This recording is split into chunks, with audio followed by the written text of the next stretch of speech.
What's up, everybody? Welcome to a new episode of Transcending the Culture. I am 1/3 of your host. I am James, and I got the beautiful ladies, Tiff, and Cat Queen here in the building. What's Hi, up, everybody. ladies? Hey. Hi, everybody. I still laugh every time Tiffany moves. So listen, we got a really, really good show in store for you guys today. Of course, we are going to be unpacking and breaking down some of the biggest trending and hot topics out here in the entertainment industry going on right now. Of course, it's a whole hell of a lot going on with Diddy. The accusations and the accusers keep on coming and they keep on coming. And your boy has been locked down for about a week and a half. So we're going to get into that a little bit more. What you say down there, Cat? Oh, I can't wait to get into this Diddy watch this week. Listen, it's so much going on out here. Aside from the Diddy stuff, of course, we have, all the stuff going on with Boosie and his daughter and, their situation. Yeah, that was a mess. So many deaths that are going on in the industry right now. Yes. From the sports industry to John Amos to Ken Page, who most people will know from The Wiz, from Broadway, and a few other people. Maggie Smith passed last year. If you guys don't know who Maggie Smith is, she was the head nun on Sister Act. On Sister Act. She also was Professor McGonagall for all you Harry Potter fans. Yeah. So yeah, she passed away, and I mean, there's been so many others. It's like they are going in 2s and 3s and 4s and 5s right now. Like people are just checking on out of here. So we will talk about a little bit of that. What else we got in trending topics, Cat? Let's see. We got the lead story of the week, Cardi B and Offset. We'll talk about the divorce, the allegations, the social media arguments. And then we also have, like James said, young Boosie, getting into it with his daughter, blowing down on his son, Tootie Raw. And then we also have some different allegations against Diddy, Young Miami, Mary J. Blige, and also Pras is suing Lauryn Hill for a lot of things to do with these concerts. Them concerts ain't been concerting. So yeah, we have a lot. They ain't been concerting at all. So we're gonna get into a lot of that during Hot Topics. So you guys, let us know down below in the comments how you guys are feeling about Cardi B and Offset, how you guys are feeling about these celebrity deaths, and also about Lauryn Hill not doing her job. Did y'all want to see the Fugees? Did y'all have Fugees tickets? Absolutely. Get in the comments. Please. Make sure that you like, subscribe, comment, share, and hit that notification bell so that you know when we have new uploads, new videos, new shows, and that sort of thing. But please get in the comments, because as we start breaking down and unpacking these different stories and these different topics, we definitely want to get your opinions. We want to get you in there. And listen, it's always the opportunity. It's always the chance that we might bring somebody on camera with us. So, get in the comments. Let us know you here. Tell us who you are. We are looking at the comments. We appreciate you guys for tuning in and for checking us out each and every Tuesday. So we can actually get started on some of these topics. But actually, before you do that, a couple things I want to say. We do have 2 guests who are coming onto the show tonight. We have rapper Cost Boy, who is out of Charlotte, North Carolina. And then we also have baseball star Donny Brooks from Akron, Ohio. He's going to be coming on to talk a little bit about the league. If you guys remember, Donny has been on the podcast actually a couple times now. So he's coming back just to update us on some things that is going on with his baseball league, which is, of course, down in the Akron, Ohio area. So if you're down in that area, you know who I'm talking about. And listen, this is something for our kids. Like, he is really, really doing a lot for the community and for our kids. So y'all definitely want to hear this, especially if you are in the Akron area, if you're in the Canton area. Like, he's always recruiting new kids, and it's good. Like, we got, obviously our kids are playing baseball, football, and basketball, but baseball is really where the money is, if you really think about it. They're the highest paying. They're the highest paying, believe it or not. Not football, not basketball. Baseball is the highest paying. Yeah, I'm so happy that, with Elijah being in college now, he's on the baseball team. And, he got the baseball scholarship, and he's doing good. They just made him a starter. So, like, wow, congratulations, little cuz. So yeah, so they are coming onto the show. I also want to update you guys. UGD Radio is now live. Listen, look at that ticker down at the bottom that's giving you all of our updated information. UGD Radio is live now. You can find us on TuneIn. Just go to www.tunein.com. You can listen to us there. Just search for us there, or you can download the TuneIn app. It is free, and there's so many radio stations on there. So, I mean, you can listen, obviously, to the DL Hewleys and the Ricky Smileys and everybody else, the Steve Harveys and everybody that got radio shows, but we are on that app as of Monday. So pull it up, download us. There is music playing right now as we speak, and we are working on getting content on there. The entertainment plug is back this coming Saturday from 11 to 1, and we're working on some more content and getting some more people on there. So download, tune in, search UGD Radio, and you guys can hear the station now. So really, really, really happy about that. So all of that being said, again, make sure that you guys like, subscribe, share, comment, and hit the notification bell so that you get the notifications when we are live, plus when we upload new material. Let's hit it, Kat. Okay, y'all, let's get into Diddy Watch. Like, we have been keeping you guys updated all through the case. We were kind of first on the scene before he was even arrested, so let that be known. So let's start off slow with, we have allegations coming against Young Miami. She is Young Miami, aka Carisha Brown Lee, is looking at a lawsuit as well as possible criminal charges, and this is all alleged. They do have a victim who is remaining nameless as a Jane Doe, and she is alleging that she has been involved with P. Diddy for 4 years, and that him and Young Miami intimidated her to get an abortion when she became pregnant. And she said she got in multiple arguments and fights and possible physical altercations with Young Miami, and she said that a lot of the stress caused her to lose the pregnancy anyway. So what do you guys think about there is details coming out that Young Miami, aka Carisha Please, was in on some of the things that Diddy was doing when people previously thought she really wasn't in on it. So what do you guys think? Do y'all think she was complicit, or does this sound like her? Me personally, I don't really know Young Miami to like, I don't know. It's like you said, it's all alleged, and he was a manipulator, so it could go both ways, man. She needs to just stay out the loop. She needs to just stay out the way. Let's say that. Yeah. They gonna be on Miami Watch. Yeah, I know. We're going to be on Miami Watch pretty soon. What about you, James? You know what? For real, I'm going to piggyback off of Tiffany a little bit and just say, first and foremost, I really don't know a whole lot about Young Miami. I do know that and I'm going to just keep it all the way real, I know that I really don't care for her a lot. And then, sometimes it's just aura.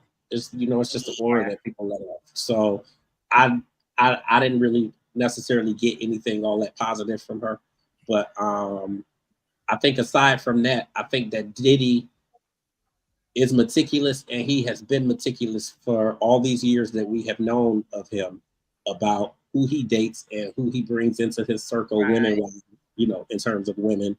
And I think it's highly likely that she probably was a part of it, because I just don't feel like he's really dated anybody outside of maybe J Lo, and then again maybe not J Lo. But I don't think that he's really dated a lot of women who really stand up for themselves like that, or that really will tell him no and that shit stand. I think that he's been, you know, he's a master manipulator, and he's been able to basically do that. He's manipulated so many people, you know, especially women. And I think it's highly likely. And they were saying in the very beginning, like when stuff first started coming out, that she was part of some stuff, or that she was included. And I know that a lot of people was kind of backpedaling and saying that, okay, well, maybe she wasn't really part of it. But I mean, if you really look at everything that she has going on, it's stuff that was put in place by him. So like to me, the podcast ain't even really doing it. It's like she's looking for, you know, in terms of stories and topics and stuff like that. Like she's looking, to me, she's looking for the stuff that's gonna be out there, and that's gonna have everybody all on it, and like the drama seeking stuff. And I mean that, you know, that kind of leads to even the Boosie stuff, because you know he was on her show, you know, talking about his daughter and all of that stuff. And I just feel like any real journalists, while they are going to ask the tough questions and ask certain questions or whatnot, I think that I just feel like a real journalist, you know, wouldn't have gone there, or you know, especially in that type of arena, in that type of space and atmosphere, they wouldn't have took it to that, you know, to that level, or taken the conversation to that level. A lot of the critics are saying that she shouldn't be having so much sexual talk on her show when she's kind of trying to combat these allegations. Yeah, I agree. I mean, I haven't even seen one of her shows, so to even I haven't even seen. Maybe I need to look at one of her shows. I mean, I've seen them. I haven't seen a whole bunch of her shows, but I've seen enough. Like, yeah, I'm gonna just leave. So not only are they saying that Carisha has been involved, there have also been allegations on his mother, Janice Combs, that she could possibly be facing some kind of charges. And there are just witnesses coming out left and right with different stories. I wouldn't doubt it. I mean, listen, I done seen pictures, I done seen videos of them kissing in the mouth, and like, yeah, something been wrong with my mouth. So there have always been some allegations and some weirdness surrounding him and his mother's relationship, because she was a young mother, and they had a very close, like they said, she would be there through all the little parties and things, and this is all alleged. So we're having Young Miami complicit, we're having Janice Combs supposedly complicit, and then there's also supposedly a mega superstar whose tape is being shopped around, because as these tapes are being entered into evidence, they are also being copied and sold throughout Hollywood. So there is supposed to be a very big, and I don't know if I want to say the name, but someone who recently suffered a death on a show. You know, they character had a very big death on a show this week. And they're saying I can't say you, but I basically was going to say, and listen, this is all, and listen, this is all alleged, but I talked to you like 3 weeks ago, Kat, because I talked to you like 3 weeks ago, Kat, because I had actually, and I mean, I hear about it, I hear enough rumblings and stuff just because of the fact that I do a lot of stuff, you know, a lot of industry-wide stuff, you know, with the magazine and the websites and all of that stuff, and all of this is alleged, but I had actually been told like maybe 2 to 3 weeks ago that a tape was surfacing that was being sold, and that it had been turned over to the authorities, and that it had Mary J. Blige. And what was said about the video was that you could tell that She didn't know that it was she didn't know anything was being recorded, and that based on the conversation or just like what was being said, it looked like she wasn't part of anything. Um, so that and that's really all that I got from it. But again, all of that's alleged. Yeah, so Well, there was reported on and there is the blind items this week. These are blind items that come out from insiders, and I heard that she was on there actually having some sort of sexual relationship with someone. No, I hadn't heard it. I heard that she was having sexual relations with someone and didn't know she was being recorded. So, Yeah, no, but they're saying, yeah, that's what I heard, that it was her, that was what was going on. Because let's remember, even the FBI said that Diddy had hidden cameras throughout his house, his homes, throughout his parties. Every time that anyone was doing anything in front of him, it was being recorded, and he kept those tapes, and those tapes are being entered into evidence. So I heard that someone is shopping a tape with Mary J having some sort of sexual relations. And now let's remember back in the day, and this is supposed to be an old tape. And Mary J dealt with some addiction issues in the past, so maybe it could have been around this time. But I heard it's nothing recent, and I heard that it was nothing embarrassing other than it being a celebrity sex tape. So that is what I heard from the blind items this week. You guys can look that up. They've been talking about it, I think, on the Insider. They've been talking about it on TikTok. So hopefully, and again, that's not true, but this is alleged, but that has been everybody's fear of, these tapes coming out, basically. Yeah. Yeah. So yeah, it's getting ridiculous. And then so we have a very disturbing story coming out today about Diddy, and this story just dropped a few hours ago, and this is being alleged by the Neighborhood Talk, and this is all alleged. And it says an attorney says there are 25 victims and sexual assault accusers, including minors at the time. The youngest being a 9-year-old boy. 9-year-old boy says Diddy lured him to a studio audition with the promises of a record deal with Bad Boy and allegedly assaulted and sexually abused him. Another victim was 15 years old and was raped by Diddy and others at an NYC party. And this is all alleged, and you guys can read about this on the Neighborhood Talk right now. Wow. So we have them coming out with minors, and we're also hearing young boys. Yeah. So we're really, it's really getting real muddy and real deep. And the sad part is a lot of these people have at least evidence that they were around him at certain times, that they were at least in his vicinity. And that's really all you need. At this point, it's like, if you could just prove you was around him. Yeah. It's like, so I think, it's only going to get worse. But yeah, we're finally having, the youngest victim in these cases being 9 years old. So what do you guys think about that coming out? I think it's very sad.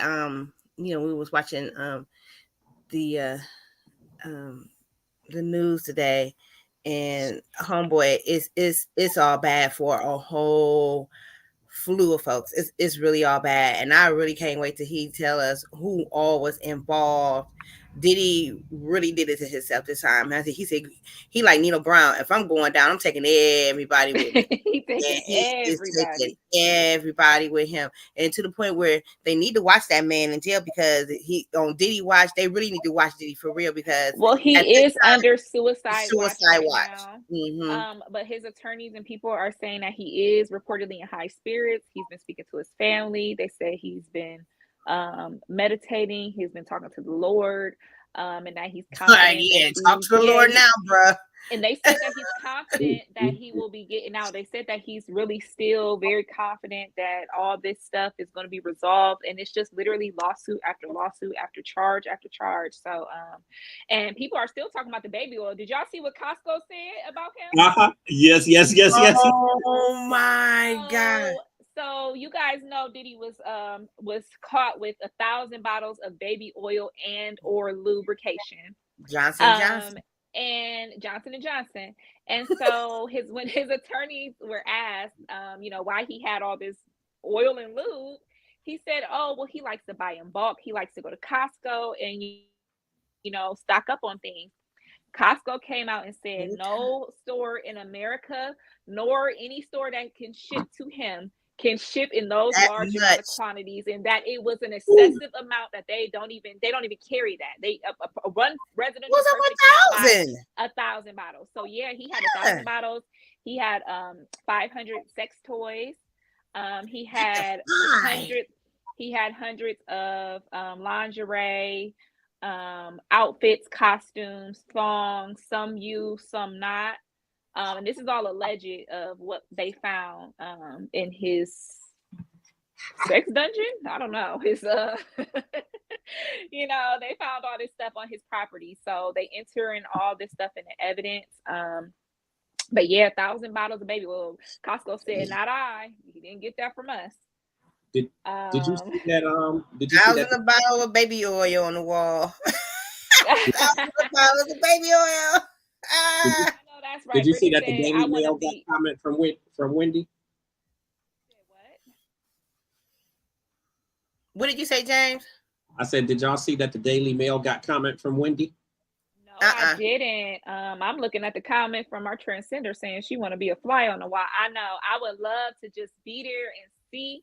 Would y'all have went to a Diddy party knowing all that would have went down? Would y'all have went to one of the white parties or something just to be nosy? Would you be scared? I mean, who wouldn't know? I don't think nobody knew that. Yeah. First of all, what you don't do is when you go to a party, you don't allow somebody to bring you a drink. You don't do that. Mm-hmm. That's in the foremost. You don't be stupid. But they were saying that party favors would they said that it would be drinks, it would be bottles of, and you know, he had Ciroc and De Leon and things. They said that there would be things, and there would be, you know, then this is alleged, there would be blunts, there would be marijuana, there would be all kind of things for people to consume. Absolutely. And they said that the things were already drugged. They were already from the gate drugged when the people were coming into the party. So a lot of people didn't even know what they were doing. Opening brand new bottles. So obviously the weed was already rolled up then. Already rolled up. Yeah. That's what they were saying. You can't do that. And then, you know, the Ciroc, it may look closed, but you know, you got needles and you can poke the needles into the bottle. I mean, there's ways. We have Cassie, one of Cassie's closest friends, saying that she spent time with them, and at a party she said her someone rolled up her marijuana for her, and they proceeded to crush up some sort of drugs into it to the point where she had to end up at the hospital that night. And she told Cassie she didn't want to spend time, and she shouldn't spend time with them either. And she said that soon Diddy kind of cut off the communication between her and Cassie. So there was a lot of people, you know, a lot of allegations, but everybody's coming out saying all these crazy things. We have Justin Bieber coming out speaking. We have Khloe Kardashian coming out and speaking. We have just a lot of people. We have the victim of the shooting. Let's not forget that Diddy and Shine were accused of shooting a woman. This is during a Diddy and J-Lo breakup, and Shine actually went down. Even though anybody knows, the victim always maintained from the day one that it was Diddy that shot her. But I feel a kind of way about Shine really saying anything, because he done came back and performed with him and did stuff with him since then. He did. And now he's saying that he's evil, and you know, but a lot of people were under Diddy's spell, and also he was blackmailing these people. So we don't know what he was really doing. And now a lot of people, because he's behind bars, feel comfortable enough to share their story. So I'm just, you know, I'm waiting for Mace to say something. I'm waiting for, you know, the people that really was in it. And it's crazy. Too bad, you know, B.I.G. he's passed on. He can't really say anything. A lot of the officers that were involved in a lot of the investigations into Tupac and Biggie's murder has said that a lot of the arrows pointed back to Diddy. They could not directly connect them, but they were saying a lot of times, in both of their murders. So this is something that we don't know what could come out of, what information could really come out of it, and what evidence they have, because like we know, the feds don't come knocking unless they got something. Right. So I don't think we even privy to the magnitude of what they have. So, Diddy do it. Diddy do it. Diddy do it. Dumb Diddy. Yeah, that's a mess. Diddy. I mean, it's past disappointment. Like, yeah, true story. it's so many people involved, and you got kids involved, and you have kids, and Mm-hmm. it's It's bad. over with for them. It's already bad, but that makes it so much worse for me. Like, they need to put his ass under the jail. Under the jail. And so they're saying that his kids are staying by his side. They're saying the boys are by Well, his of course, side. because And I even just don't think Albie that. Shore came out and said that his son is brainwashed by Diddy, and that Diddy has a hold, or he said that Diddy has some kind of hold, or he has something against his son, because his son, all the kids gave up their passports, they all gave up information, But agreed I to just think, have. like, I think there's a lot to be said about the relationship that Albie Shore actually has with his son, and no shade or anything like that. But the reality is, you like, he's claiming that he's grown up all this time and he didn't have a relationship with you, or he had like a poor relationship with you or whatever. So, what was really the reasoning behind that? And I mean, he could have his own ideas and theories just in terms of the relationship that he has with him, and you never really know what his mother and what Diddy was really telling him about Albie Shore, as he was growing Mm-hmm. up. Like, he's been with Diddy the whole time. Like, I don't really like it. It always puzzles me in the sense where, like, somebody else comes in and then they adopt this child as their own because Diddy adopted it. Mm-hmm. So it always kind of sits weird with me when the other parent is in the picture or whatever. But I mean, obviously, we know that they didn't really have a good relationship, so maybe he really was not in the picture. So how did it come down to the point of Diddy adopting him and all of that, and then what was really said or what were they telling him? Like, it could have been a situation where they was pitting him against Albie Shore. I don't know. Um, Yeah, we don't know. Quincy has said, this is from his own account, that his dad, really wasn't present in his life. Diddy right, was really his father figure. And he said within recent years, they've gotten closer and built that relationship, right. as he kind of strayed away from Diddy and the other boys. But during this time, he said he's going to stick beside him. They Well, I have just their think own there's a lot of stuff they that have their own we haven't seen. security and things that they're surrendering over to the feds because they want Diddy to get out. The judge has been very against him getting out. But And I can't imagine that if you're drugging women and raping women and doing all of this and doing all of that, that you're gonna have your kids in the middle of it. So Right. I just feel like I just feel like it's stuff that the kids have never seen happen before. Like, they have not been in his presence when stuff like that has gone down. So, and they may have been at the parties or whatever, and then they probably was ushered out of there at a certain time or whatever before other stuff went on. Everybody, like, so many people are saying that, yeah, I went to these parties and his parties was fun, but I guarantee you that the person who told me or who told me about the party or invited me to the party said, make sure you get out of there before at a 12:30. certain time, yeah, Multiple for a people certain have said time. that.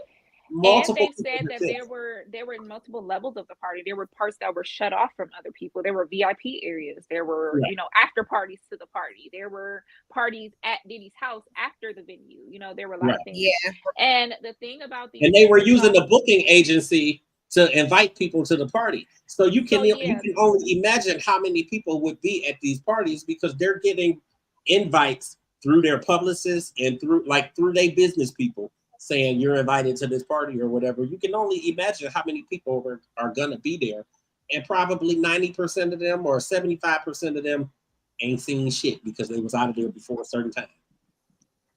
yeah. Or they were, in a safe And not saying area, that they or were they told to were get out of there, but a lot of people go, like, if I went to these parties or whatever, I wouldn't stay past a certain time or whatever because it just ain't me. So I'm sure you have enough people who they just don't be out that late, and they don't stay out that late. So they go to the party and they stay till 11 or 11:30, and then they get out of there because they got work in the morning or they got something. You know, I mean, you get what I'm saying. Mm-hmm. I mean, it's there's enough people who don't party like that, and then there's enough people who do stay to the end. They if it's going to 5:30, they go stay to 5:30. So then they with people that see the stuff going on. Like Khloe Kardashian said herself that she went to the party and everybody was ass naked in there. Damn. So I mean, I don't know, man. Yeah, so we have allegations of Diddy not being the only one having these type of freak off events. We have people naming Neo.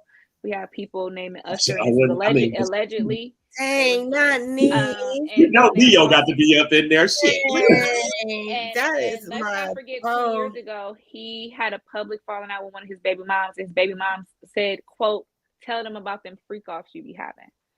So, you know, and this is after them being named in Don Richard's lawsuit that they were there and witnessed some brutality against Cassie. We also have allegations with Dwight Howard having these type of freak offs, and he was having transgender freak offs in front of his allegedly claimed by his baby's mother, Royce Reed, that used to be on Basketball Wives. She said that he would have these freak offs in front of the children, not sexual acts in front of the children, but having the you know, the people around them, and the kids were like, why are these people here?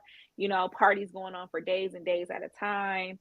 So it's just we're starting to see a lot of what they say Hollyweird, that's what they call it. All these things that seem to be normal in Hollywood are really coming to light. Yeah. That's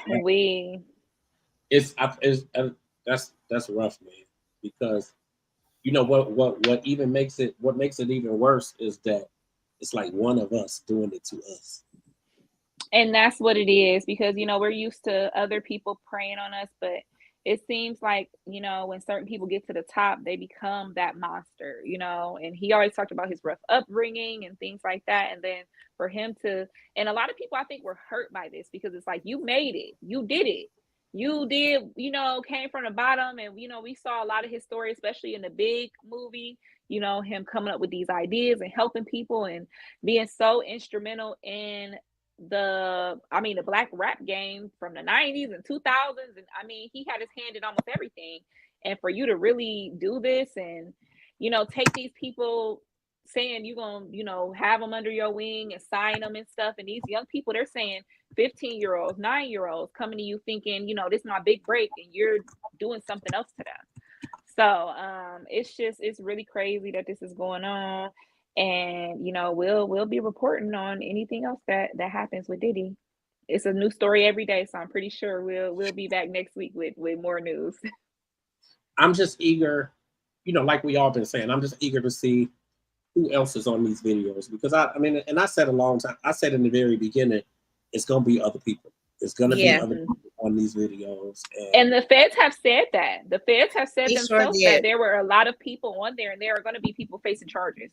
They sure did. They said it's going to all come out soon, and just to be looking out. And he said you're going to be really, really shocked of who was all involved, who was involved, and it's not just people, y'all, it's businesses.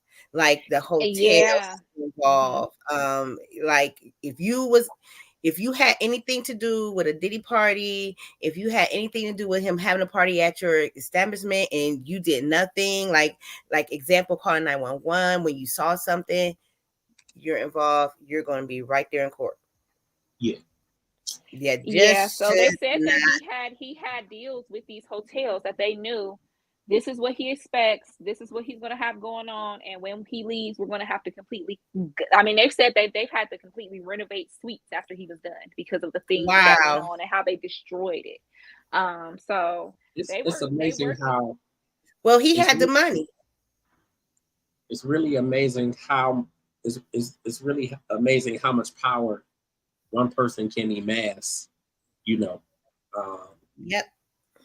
You know, with making all this money and with all the stuff that's been going on. And And listen, we have all heard, for years and years, and that growing up, how crooked and how dirty the industry was and how people were. But I think a lot of people are in a space where they just wanted to think different and think better, especially of him, because of all the people who came through Bad Boy and all the people who seemingly, he was helping to come up. And not saying that he hasn't helped any of these people, like what's his name, Q from 112 was on because yeah. the thing that he was saying was that he's not going to count them out because everybody's human and people make mistakes and blase blase. And at the end of the day, he helped him. And I don't negate the fact that he really did help some people come out, but this shit is crazy, man. Like I'm not even like I never in a million years would have thought or expected all of this. And I've been hearing it. Like if you have been working in anywhere in or around the music industry or in media or anything like that, you have heard the rumblings at least for the last 20 years and honestly longer. So like you've heard it, but I just never really believed it. And then of course you got Jaguar Wright, who Jaguar Wright, who has been talking about it for 3 years. And speaking of Jaguar Wright, like listen, she did an amazing performance at the Sheen Awards last week. I'm gonna just put that out. Really? I wasn't aware. Listen, amazing performance. And no question, like there has never ever been a question about her talent. Like listen to one song she sang. She could sing the McDonald's tune, the Big Mac, and that shit sounds good. That girl is good. Like she's beyond good. She did an amazing performance at the Sheen Awards this past week. But she's been talking about it for the past 2, 3, 4 years. Yeah, she's been talking to and anybody that will listen, and people kind of shoot her off. But people just assumed that she was just angry and disgruntled because of how her career went and all of the stuff that's been happening to her over the past 5, 10 years. But listen, we all a little loopy. So I'm sure she loopy somewhere, but sound to me like she been telling the truth. Right. And so you guys know that 50 Cent is going to be in charge of a Netflix documentary where he is going to be exploring everything. Yeah, and just speaking of documentaries, there is a Netflix documentary from TMZ that's playing on yes, right? yes, there is. So you guys catch that. But a lot of people are really excited about the 50 Cent one because we know that 50 Cent and Diddy have had this rivalry for a lot of years. And 50 Cent, it seemed like whenever he goes against somebody, he always seemed to come up on top. I don't know how, but let's see. We got a comment from Queen. Oh Lord. Yes. Hey, Siobhan. Oh God. F Diddy. I keep my baby oil because I don't like to be ashy. I know that's right. I bet you Queen probably thought we weren't gonna put that comment up there. Yeah. We got you up there because you listen. She another one that be posting reels, man. She be having me cracking up, Jovan. But you right about that. A lot of people was calling for boycotts. People were calling for boycotts of baby oil, but no, we black. We need our baby oil. So right. But not too much on Johnson and Johnson. That made sense why the shelves was a little clear, a little clear at the Dollar General. Right. Couldn't get no baby oil out of the way. You probably didn't think you was gonna put that comment up there.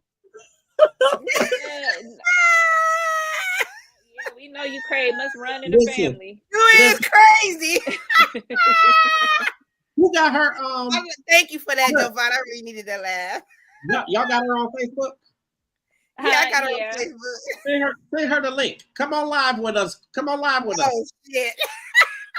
Oh my goodness. She probably come on live with us. They're gonna send you the link.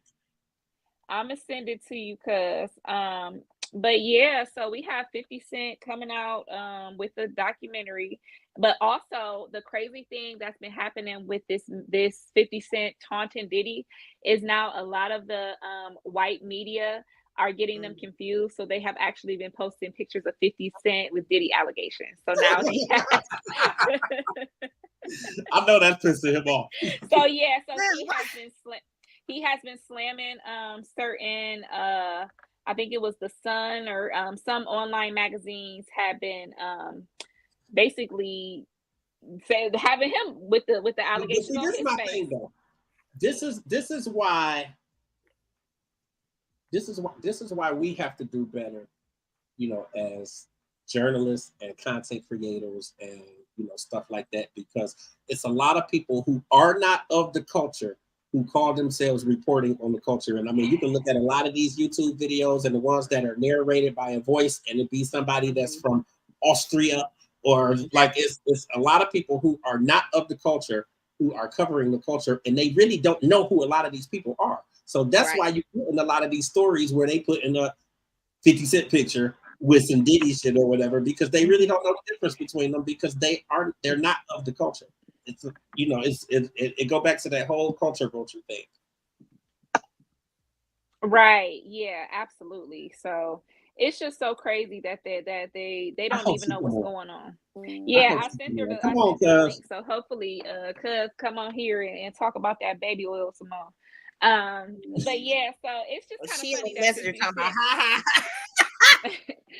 but it's just so funny that sometimes, I mean, 50 Cent do usually always get the last laugh, but it's kind of coming back on him because now he got headlines that's going to forever say, that he's Diddy and he got allegations. So, yeah. But it's so strange that he is the one coming out with this documentary when it was alleged that his baby mama, that his baby mama was part of the, what did he say? The sex ring. He said, my little, what did he say? You little sex trafficker. He called her a sex worker. A little sex worker, sex trafficker. So it just was really, really funny that's what happened. So we will be keeping you guys updated on everything. Diddy will be discussing that a little bit later. So if you have some comments to share, make sure you put them down below in the comments and let us know how you feel about Diddy and that baby oil. Yeah, get on. Listen, you said you y'all. didn't send her the link yet. I did send it to her. But listen, y'all, get on the comments. Get on the comments and make sure that you guys are commenting. Definitely on the Diddy stuff that we have been talking about, because there is more. So we're gonna come back to that. Plus, we got a whole lot of other stories. We are gonna be tapping in on Issa Rae and Amanda Seales, and absolutely, it's a number of other stories that we are gonna tackle. Before the night is out. But one of our guests is actually in the green area right now, so we're gonna bring this guy in. Listen, this is family. He's been on the podcast several times now, I can say, and based in the Akron, Ohio area. His baseball league is doing some really tremendous and amazing things down in that area and helping so many kids who otherwise wouldn't have anything else to do. So we really applaud this gentleman, and we want to welcome him to the show so that he can give us some good old fashioned, some good updates about what's going on with the league right now. It's a whole lot of stuff that's been happening, and he's been on Good Morning Akron, if I'm saying it right. I haven't actually watched the show, but I know that he has been doing some press and for the baseball league. So without further ado, please help me to welcome in Donny Brooks. Hey y'all, how you doing? Outstanding. Are you on an iPhone or an Android? iPhone. Can you turn it to the side so we get you full screen? There we go. There we go. The full screen, the full effect. Yeah. What's happening, sir? How you doing? Amazing. How are you? Doing pretty good. A lot going on. Every day is something. That's a good thing. Yeah. Look, that's a good thing, man. We are blessed. So many other people are being blessed by what it is that you're doing with this baseball league. So I am going to let you kind of open up and talk a little bit about the league before you get into your updates and everything. But I just want to say before that, I appreciate you reaching out. I know I told you the first time that you came on, like, if you want to get on the show, reach out to us, send us a message, and, we can work out the details and all that stuff. So I appreciate you. No problem. Appreciate you guys. Yeah, I appreciate you reaching out and coming on. And let's see. Queen, we got you down at the bottom. Look, I'm gonna pop her up here just real quick. Okay, I see it. We see you there. Just hang on. Our guest just came on, so give us a couple minutes. She ain't paying me attention. All right, man. So listen, the floor is yours, man. And the ladies are here too, of course. So Okay. Well, I am Donny Brooks, Coach Brooks, CEO and founder of the Akron Baseball Project Incorporated. We are reaching our 15-month, October 12th coming up, of a nonprofit. Yes. Um, so last time I was on here, I was preparing for my back to school summer baseball clinic. That was a success. We had that August 24th, right before APS went back to school on the 29th. We had 55 participants, 78 registered. So it was a good turnout. We had barbers, we had cosmetologists, we had food, hydration, and of course baseball lessons. It was a beautiful day that day. It was hot. Unexpectedly, it was like in the high 80s that day when we did it, but it turned out to be great. From there, we were in the West Side parade for Labor Day weekend, downtown Akron. We were the only baseball team out of 50 organizations. So that Oh, was wow. a really good opportunity. And it was something that I haven't seen, from the Akron youth when it comes to our community. Yeah. So the kids enjoyed it. I had about maybe 10 of my baseball players because the other ones were playing football. So they were in the parade, but for their football teams. Okay. Okay. So the ones that don't play football, they were in a parade for the Akron Baseball Project for Labor Day weekend last month.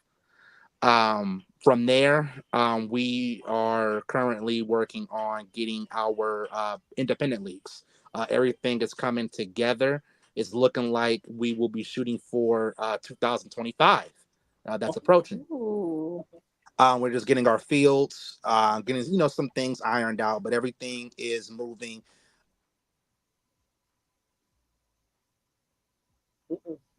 Uh-oh, we can't hear you. Uh-oh, you muted. You're We can't hear muted. you.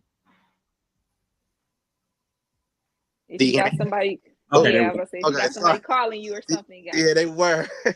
Okay, um, yeah. so I was on Good Morning Akron, Right. and that Ooh. was last week on Wednesday, but then it aired this past weekend on Saturday. Gotcha. Mind you, when I did the interview, my whole approach was stay relevant, keep everybody, thinking about that was my main objective. And once the picture got out, it was like, wow, I felt like, God had his hand on me that day, even though he has his hand on me every day. But he was like, you know what you're doing the right things, boom. Because what you never know, what interview can spark up something new. And it's been taken off. We got some things in the fire, like I said, with the independent leagues. We're getting prepared to make our theme song for the softball girls for the Akron Baseball Project. You Yeah. guys heard the theme song for the boys, and we're going to have a theme song for the girls for softball. Female rappers, of course, clean. And it's going to be coming out in 2025 as well, too. And then we also have our winter camp coming up, registration. I know for you, Tiff, you say you want your son in it. So we got registration coming up for that November 15th for signups. We'll be having our winter clinic February 8th and the 9th. That's on a Saturday and Sunday. But signups start November 15th. Is that every Saturday and Sunday? It's just going to be a 2-day camp. Oh, okay. So And when that's is the gonna, game? now right now I don't have the dates, but we're shooting for from April to July. Okay. And Okay. spring training is going to be starting in February. So I can Okay. get the boys and girls together so that they're ready and they'll be competitive.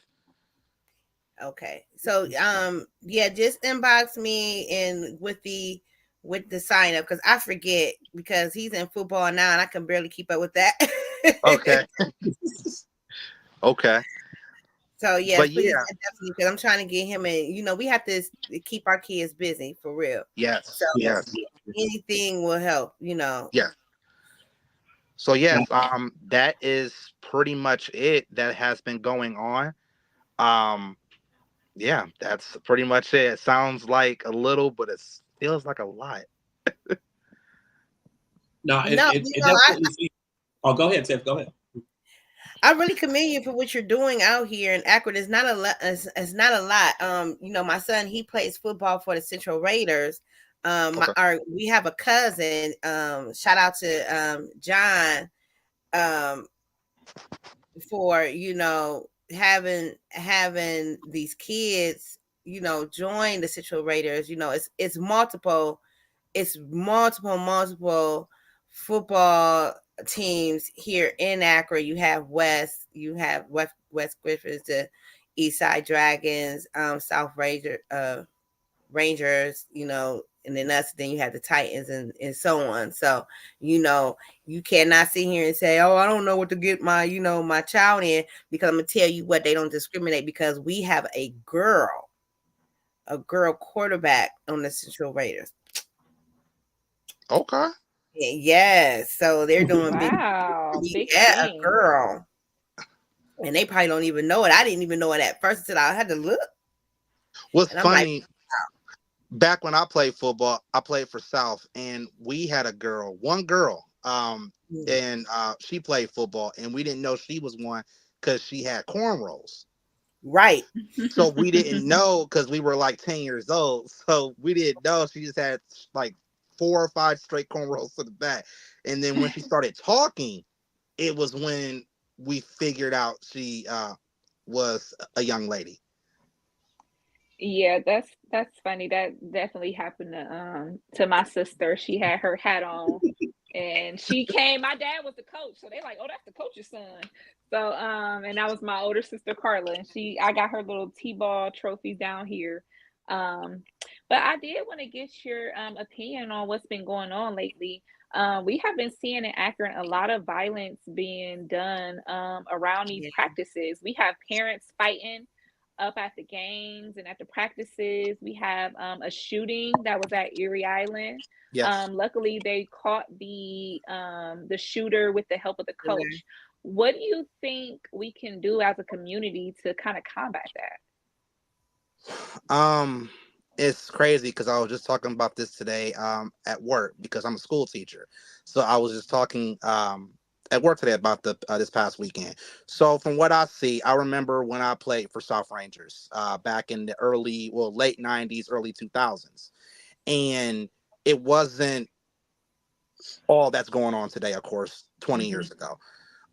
Mind you, so nowadays you have the guys, they're out in the parking lot drinking, smoking. It's like they come to these practices like it's a party. These are the same people Mm-hmm. that we grew up with as little kids that are now grown. So I mean, you have that, and then you have it where, like last year, same time, they came to Lane Field or on the property and shot someone around this time. And then now Mm-hmm. fast forward a year later, different location, Erie Island, and it's our people. You never Mm-hmm. hear people being shot at a baseball game or a baseball practice, Right, because absolutely. of the what demographic, like you said, a lot of African Americans don't play the sport, so they're not going to gravitate at a baseball game. I know for me that when I have my camps and things like that, I have the police there on site. They're Mm-hmm. not sitting in their car out in the parking lot. They're there. What I think needs to be done, I think we spoke about this last year with the incident last year, where maybe with these fields they need to have security officers maybe 4 points of the field, have their wands, and a lot of people will steer away from even going to the field because guess what you're going to get checked. Mm-hmm. I feel like maybe part of the registration, because nowadays in Akron you have to pay the police now to come facilitate. Yes, So I feel like maybe in registration when it comes to football, when the parents pay their fee, that's part of it. that's part of it. That's a I It was good just going idea. so then they're not coming extra out of their pocket. Like let's say registration for football is, let's say it's $300. Okay, and that includes your jerseys, the games, your banquet. Maybe 50 out of that 300 goes towards the police or security. So when you have 100 kids total for your league, that's plenty enough to have security for at least half of your season, not just none. So I mean, so it can start somewhere. Because I hear a lot of parents saying, "Oh, the fees are too expensive." Well, we're not living in 1999, unfortunately. Right. So things have skyrocketed, and then as well, these kids now are traveling. They're not just in the inner city anymore. They're going to Youngstown, they're going to Cleveland, they're going to Canton. And it's gas, and it's gas. So it's not just west, east, north, and south Akron that's 10 minutes apart from each side of town anymore. So yeah, to answer your question, I think that can be a start. And maybe they can incorporate that, for next year. Start planning now, since the season is almost over for football in the next month, or the next month. And maybe that can be something that can be mentioned at the banquet, or at their banquets and things like that. I think that will be a tremendous start. Yeah, I think it's just a problem overall in our community where, especially the younger generation that's coming up, the new adults, the 20, 21-year-olds, they just don't have that manners, or that they don't have the fear of elders. Like, I knew when I was younger, I didn't want to be acting a fool in front of somebody, or inappropriate in places. And I feel like a lot of the new adults, the young adults, just don't understand that. And I just remember when I played a lot of sports, we had parents heavily involved. We had the dads come in and providing snacks, and they would be in the parking lot, but they weren't smoking and drinking. They were selling stuff. They would be selling things for fundraising. They would be selling burgers, I remember, grilling and chips, and they would be waving and bringing people in and actually doing something positive. So I do think that the parents need to actually get more involved and be there. We have some people. We got some people joining us from all over the world. We say hi, good evening. We have somebody from Nigeria. We got some fans, Donny. You got reaching all over. Okay, that's good. Hello, how you doing? Yeah, Donny has been all over the news. Every time I see, I'll get on social media. I see Donny. Hello, good morning. Do you ever get nervous? Do you be on there like, "Hi, mom"? That's how I feel like I'd be. No, I feel like a lot of times, like, some people write, a script, or they may write a rough draft of what they're going to say. I tried doing that, and it doesn't feel natural.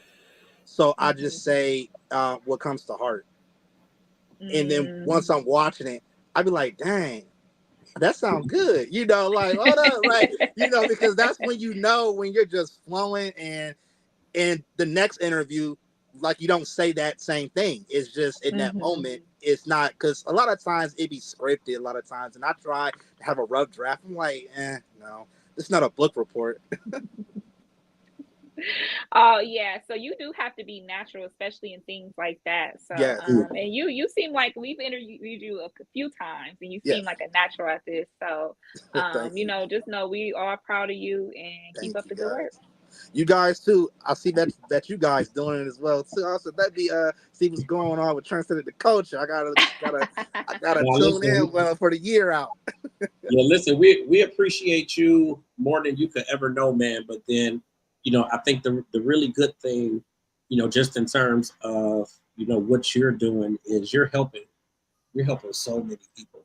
Like, you're helping obviously the kids, but you're helping a lot of the parents too, because like, this gives their kids something to do, and parents can kind of be at ease if they're working and they have other things going on that are necessity too, and they know that their kids can be involved in something that's going to keep them out of trouble, and obviously help them grow and help them mature. And it's a lot. And even going back to the previous piece of the conversation, just about a lot of the crazy stuff that's happening at a lot of these events, a lot of that goes back to the fact that a lot of the parents today were kids when they had their kids. So a lot of what was instilled in us when we were coming up has not been instilled in. So it's like we're kind of sifting through that piece now, where it was all kids who were parents, having kids at 13 and 14 and 15, and their kids are 18 now, but they're only 32. So it's like Yeah. But that makes sense.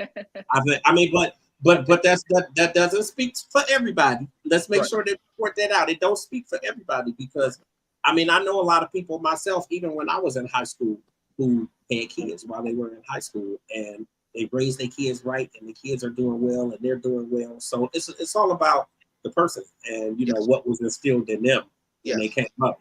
And listen, I know Kathy. So Kathy wasn't no joke. Mama's gonna play, and honestly, I learned a lot from my grandfather. And he always told me, when you see another Black person in the street, you look at them. You might nod, you might say hello, good morning. You acknowledge them. You hold the door open for people. You just have these manners. You act right. Because if I acted up in the community, somebody was gonna tell my mama or my grandpa or somebody. But then you also had a lot of other people who were looking out too. You had Diane. And you had a lot of other people who was looking out and who was watching too. And like when you look at your whole situation, like you specifically, Kat, like it's 4 of y'all, and all of y'all are doing good, and all of y'all are good. Y'all raised your kids good, like I mean, anybody from the outside looking in can look and see that what was supposed to be there was there for you. But that's because my mom, when she dropped me off, she'd be like, don't forget she brought her butt with her. So you could whoop her, you could whatever. So I wasn't playing. I can't necessarily say that I never got a whooping by anybody else other than my mom. Yeah. So but the only thing that irritated me, and that includes my uncles and my aunt. What about, I know Big Ma got you a couple times. No. Big Ma never whooped us. Well, I don't want her hitting on me because she hit like for real. She will always say, "I'm gonna tell your mama when she get home. I can't wait till she get home." That was my threat right there. That was my last time I was at your house and she punched my arm. I was like, "Oh shit, I got to go. I can't do this no more." she tried to kill me. Man, we have a comment for Donny. It says, "Can you teach me how to slide? Now you need to know my knees do be overheating." Yes, I could definitely teach you how to slide. There's different techniques, but yes, I could definitely teach you how to slide. Say your knees overheating.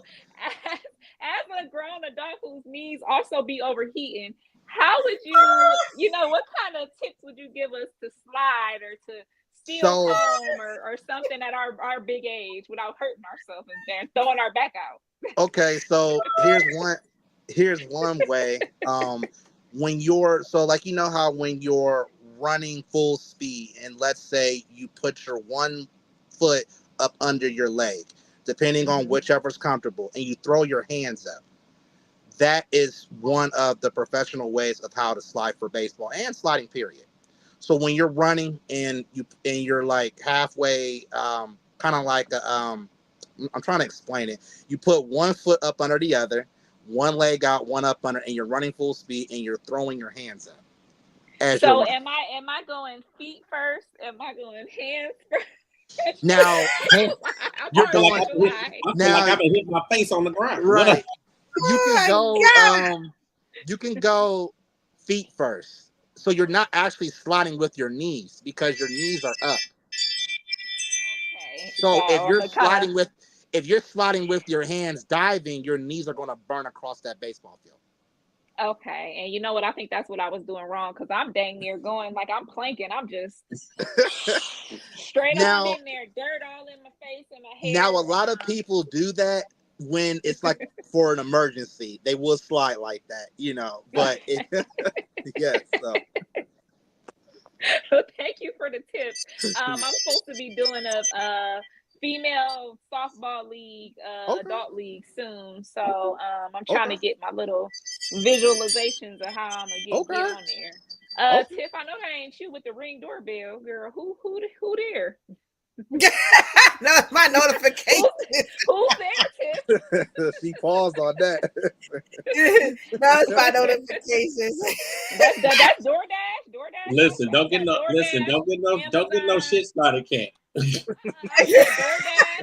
Amazon. I'm talk about deliveries. Dang, that's how my door be. I be like, dang, I just forgot I ordered that. Amazon, UPS, the postman bringing all kinds of stuff. Don't get no shit started, Cat. Ain't nobody at my house. I said, nigga, I said packages. Ain't nobody at Tip's house, baby. Just that dog, okay? Oh man, we got people coming in all over. Hello, Kim. Hello, how you doing? Kim. Yes, we making a lot of we got our new transcender. He loves us. Attacked again. I'm excited. Yeah. We all over Nigeria. Look, Donny, he done brought in Akron, Nigeria, everything. No, that's all y'all. So we have been talking about Diddy and doing Diddy Watch. So what do you have anything that you would like to say in regards to Diddy or the 1,000 bottles of baby oil that he has on his property? I'm glad that I'm not on the hit list. Okay, because he's snitching on everybody right now. Okay, he got a list of people. So to get less time from that 50-year charge down to a 30-year charge, he got a list of folks. What I can say about his situation, as of many others like Bill Cosby and so many others, but Bill Cosby's out. When he got out, he got that slice of pizza. Okay, he didn't play when OJ, when he got out, he went up under a rock. He didn't hear nothing from him. So with Puff Daddy, because that's our era, Puff Daddy. But the kids aren't talking about Puff Daddy. Puffy. But I feel him or Kelly. Yeah. I feel like with them, they let the money and the power get so above their head. Absolutely.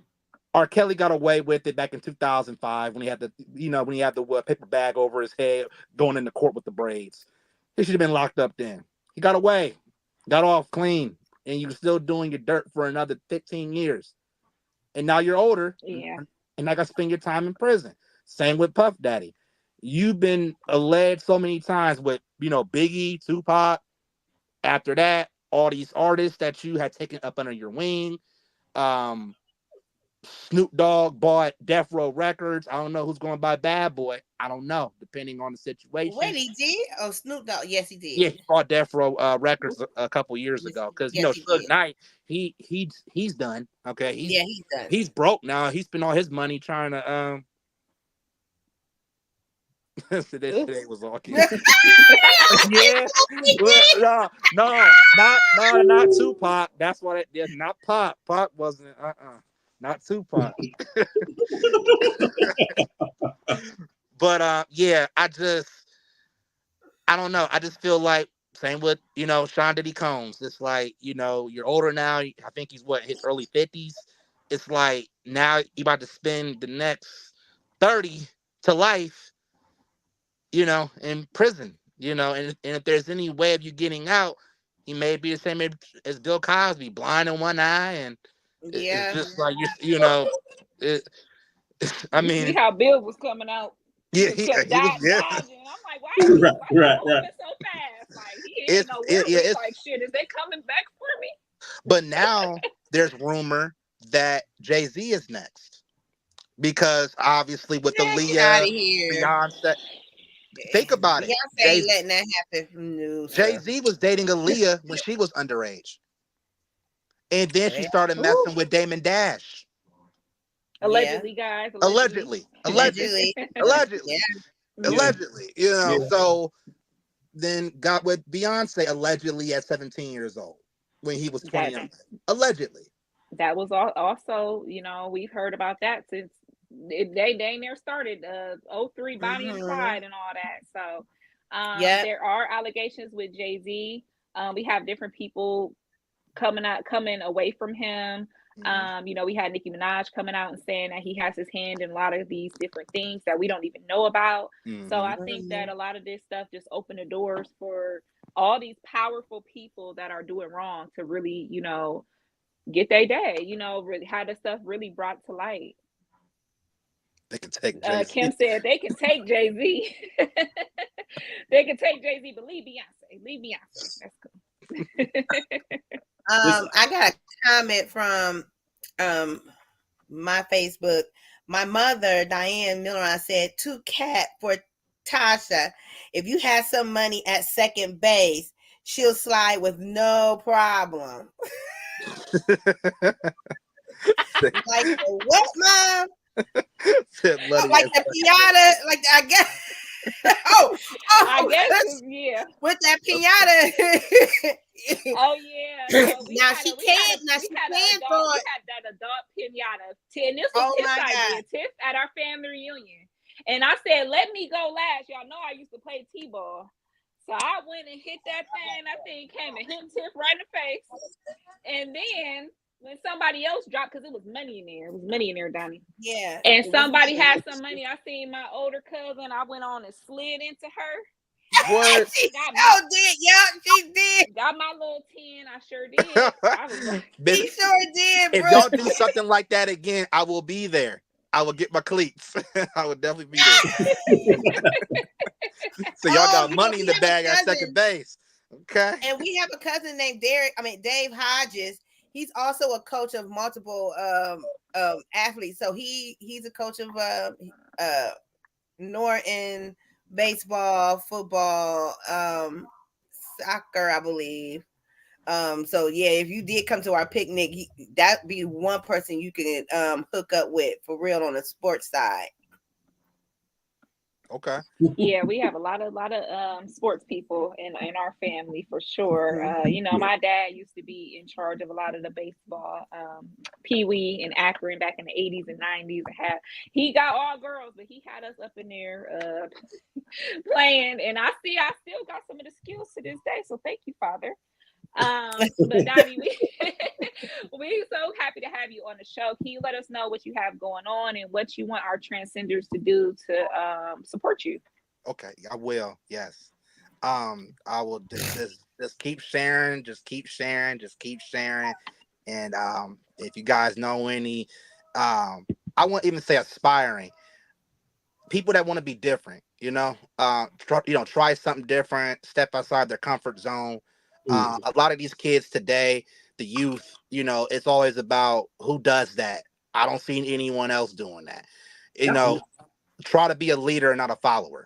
Absolutely. And a lot of times, they can't. A lot of people can't see the unknown. Yeah. So sometimes, just take a step out there or a leap, and you won't be disappointed. So yeah, ABP. Okay. And so how can everybody follow you? How can they get in contact with you? My email, homerunbrooks32@gmail.com. And of course, you can go on Google, any social media sites, everything, the Akron Baseball Project Incorporated, and it will be a list. It will be pages of everything, interviews, information, signups, everything. So the Akron Baseball Project Incorporated. Okay. Do you have any final thoughts for our transcenders or anything else you would like to say? I would like to say is dare to be different. Dare to be different. And don't let anyone discourage you from pursuing whatever positive dreams. Let me say that, because some folks aspire to be a drug dealer. So let me stop, okay?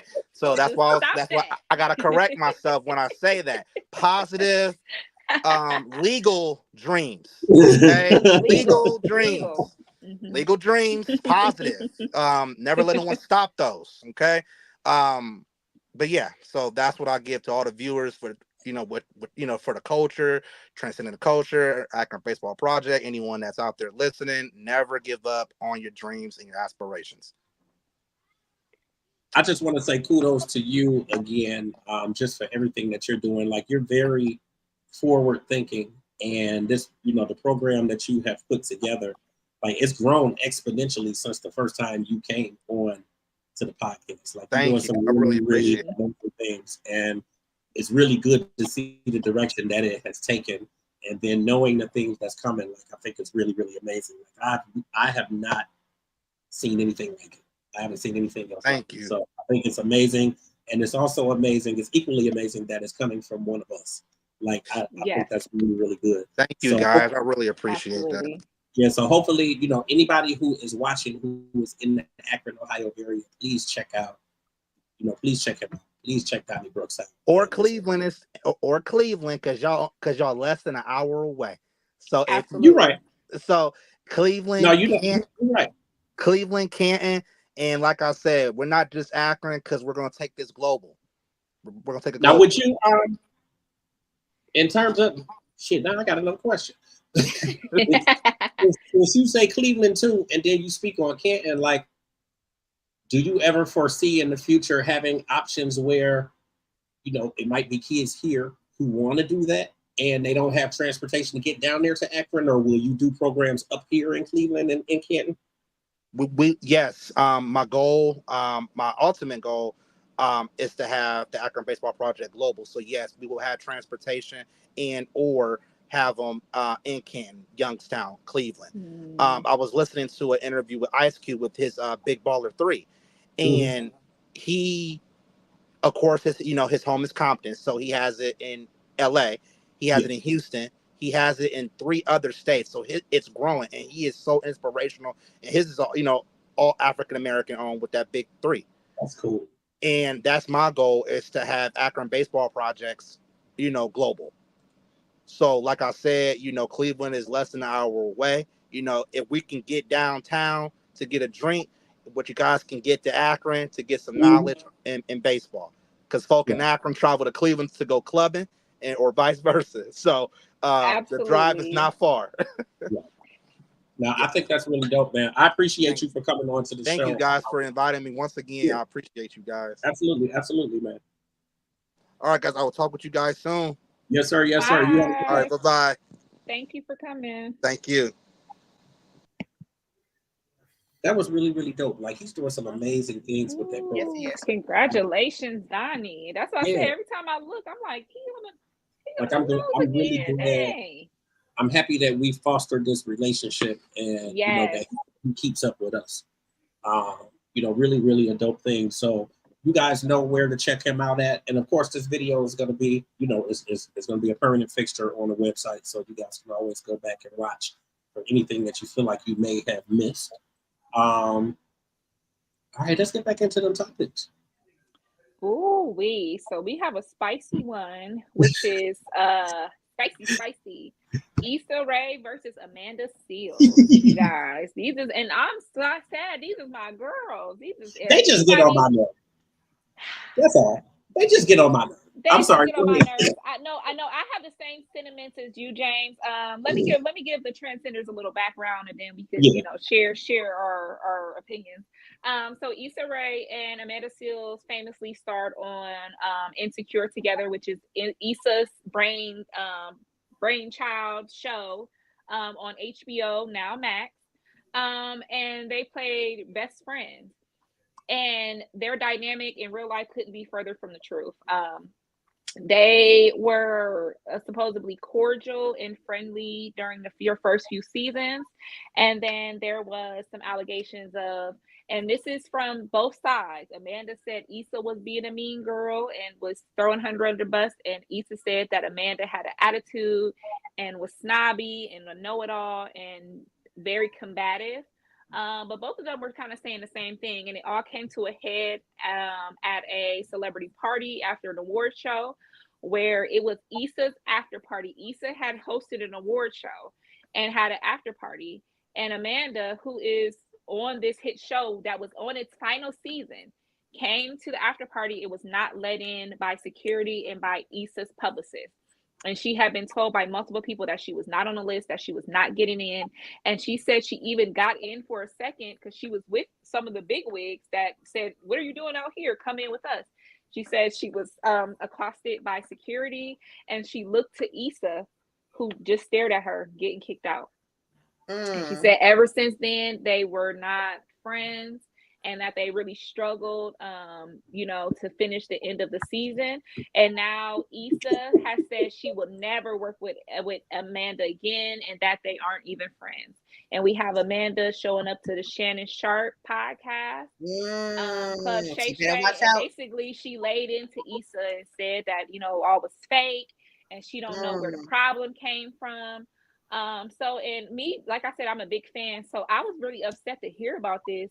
But I can see where both of them, just being someone that has closely followed both of their careers, I could see the annoyingness in both of them. Amanda is a know-it-all. Amanda is one of them people, and this is coming from another know-it-all. This is coming from another person that say, well, actually, technically, that's how I'd be a little nerd. Well, actually, such and such and such, because Amanda is a very educated woman, and sometimes you do want to correct people, and and Amanda has been called combative. She has been called combative, especially by she replaced one of the girls in Floetry. She works with Marsha Ambrosia. But she has been called hard to work with a lot. And Issa has also been called funny acting by a lot of people. That Issa act funny. She act one way this day, one way the other. Thank you for putting that out there. This is alleged. And a lot of people said that Issa, especially when she started her career, she looked a certain way. And then, she started to get more mainstream roles and started to become, she got famous from her web series called Awkward Black Girl. And she was awkward. She had short hair. She was a little, androgynous dressing. And then now she turned into this woman, this girly girl. Let's not forget she was a video vixen in one of Drake's videos. So a lot of people said Issa changed up when she made it. So James, what do you think about these feuding beauties? What do you think about these ones? Because I'm at a loss. Like, can't we all just get along, girls? So I'm gonna keep it all the way funky. I am Team Amanda.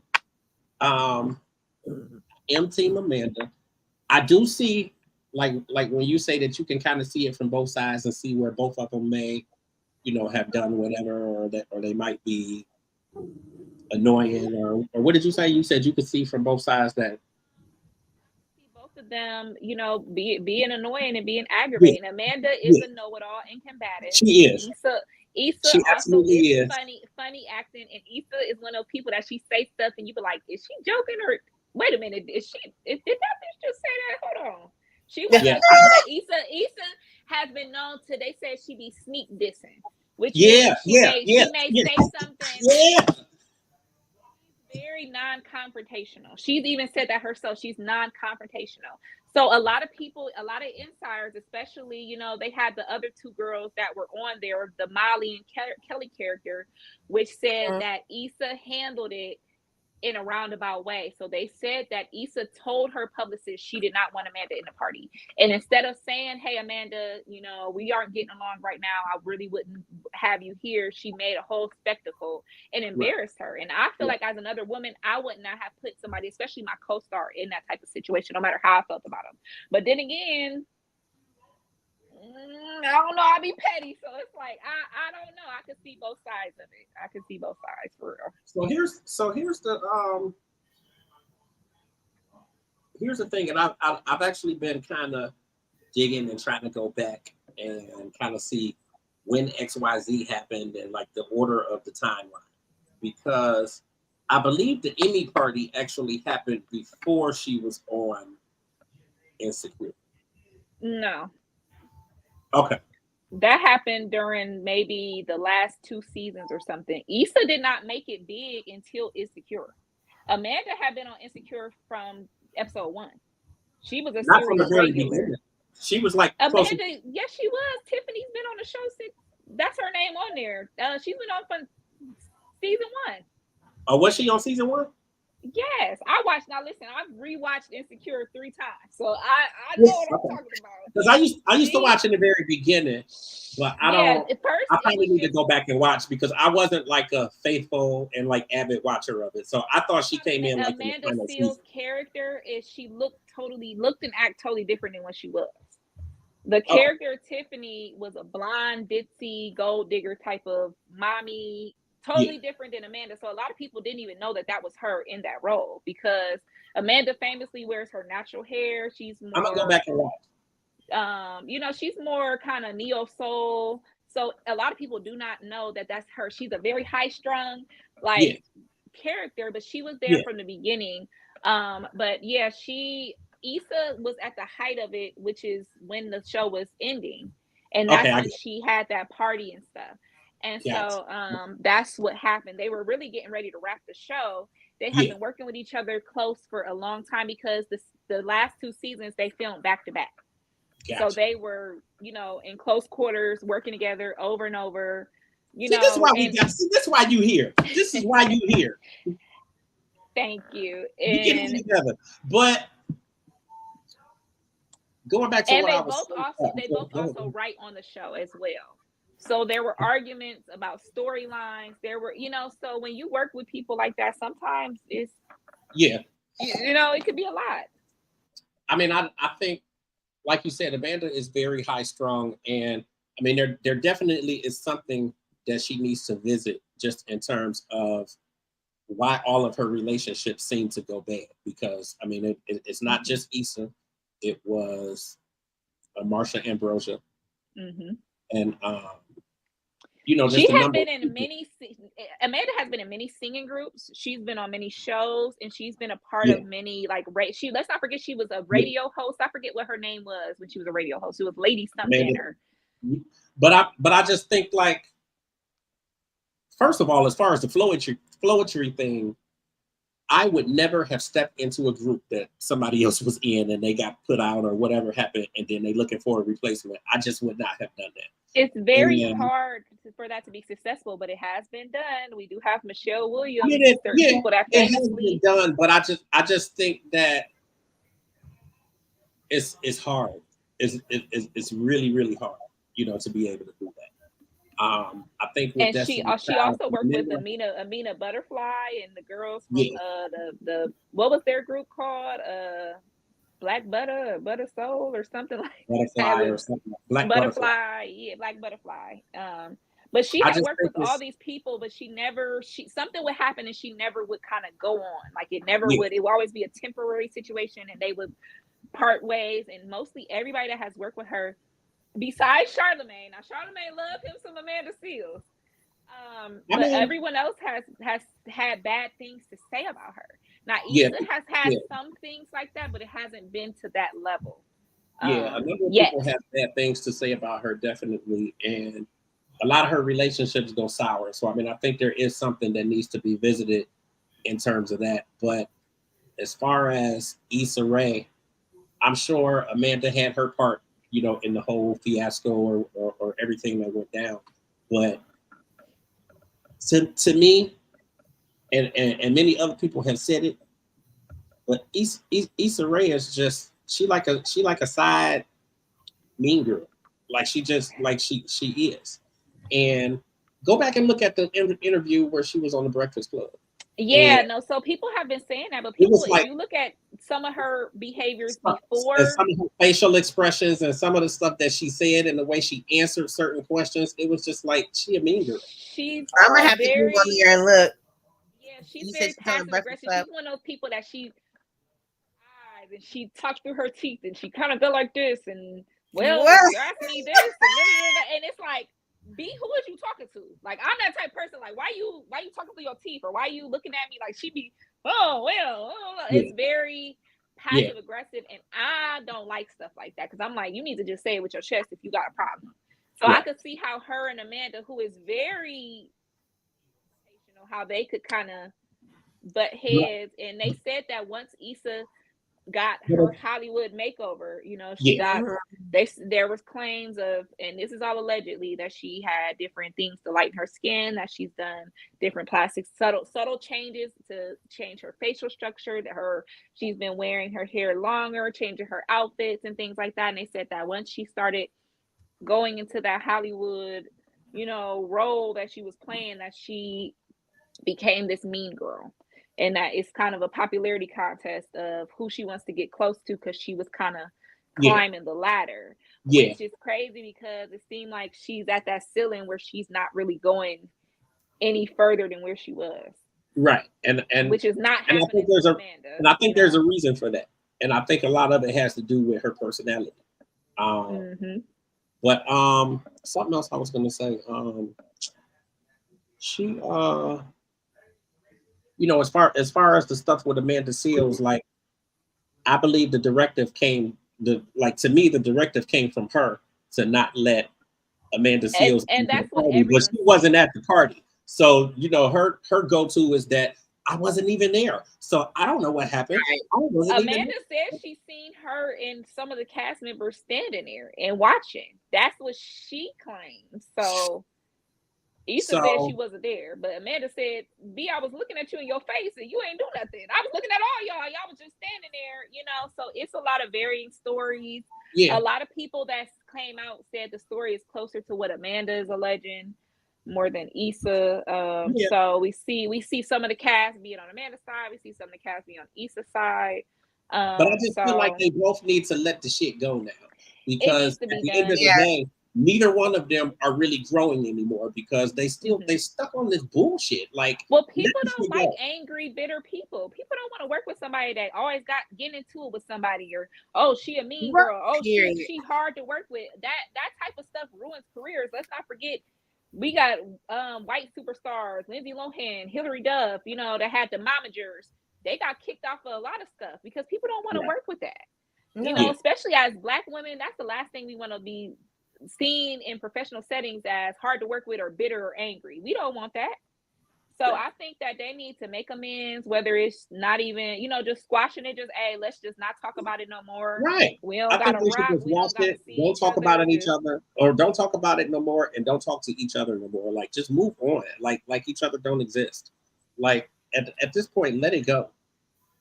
yeah. So hopefully those two can figure out some common ground. But the story has literally been heating up every couple days. It's something somebody said this and Amanda said this and Issa, because Issa just was the last one to say I would never work with her. I think she was on Hot Ones or she was on something and she said, oh, I'd never work with her again. I would never.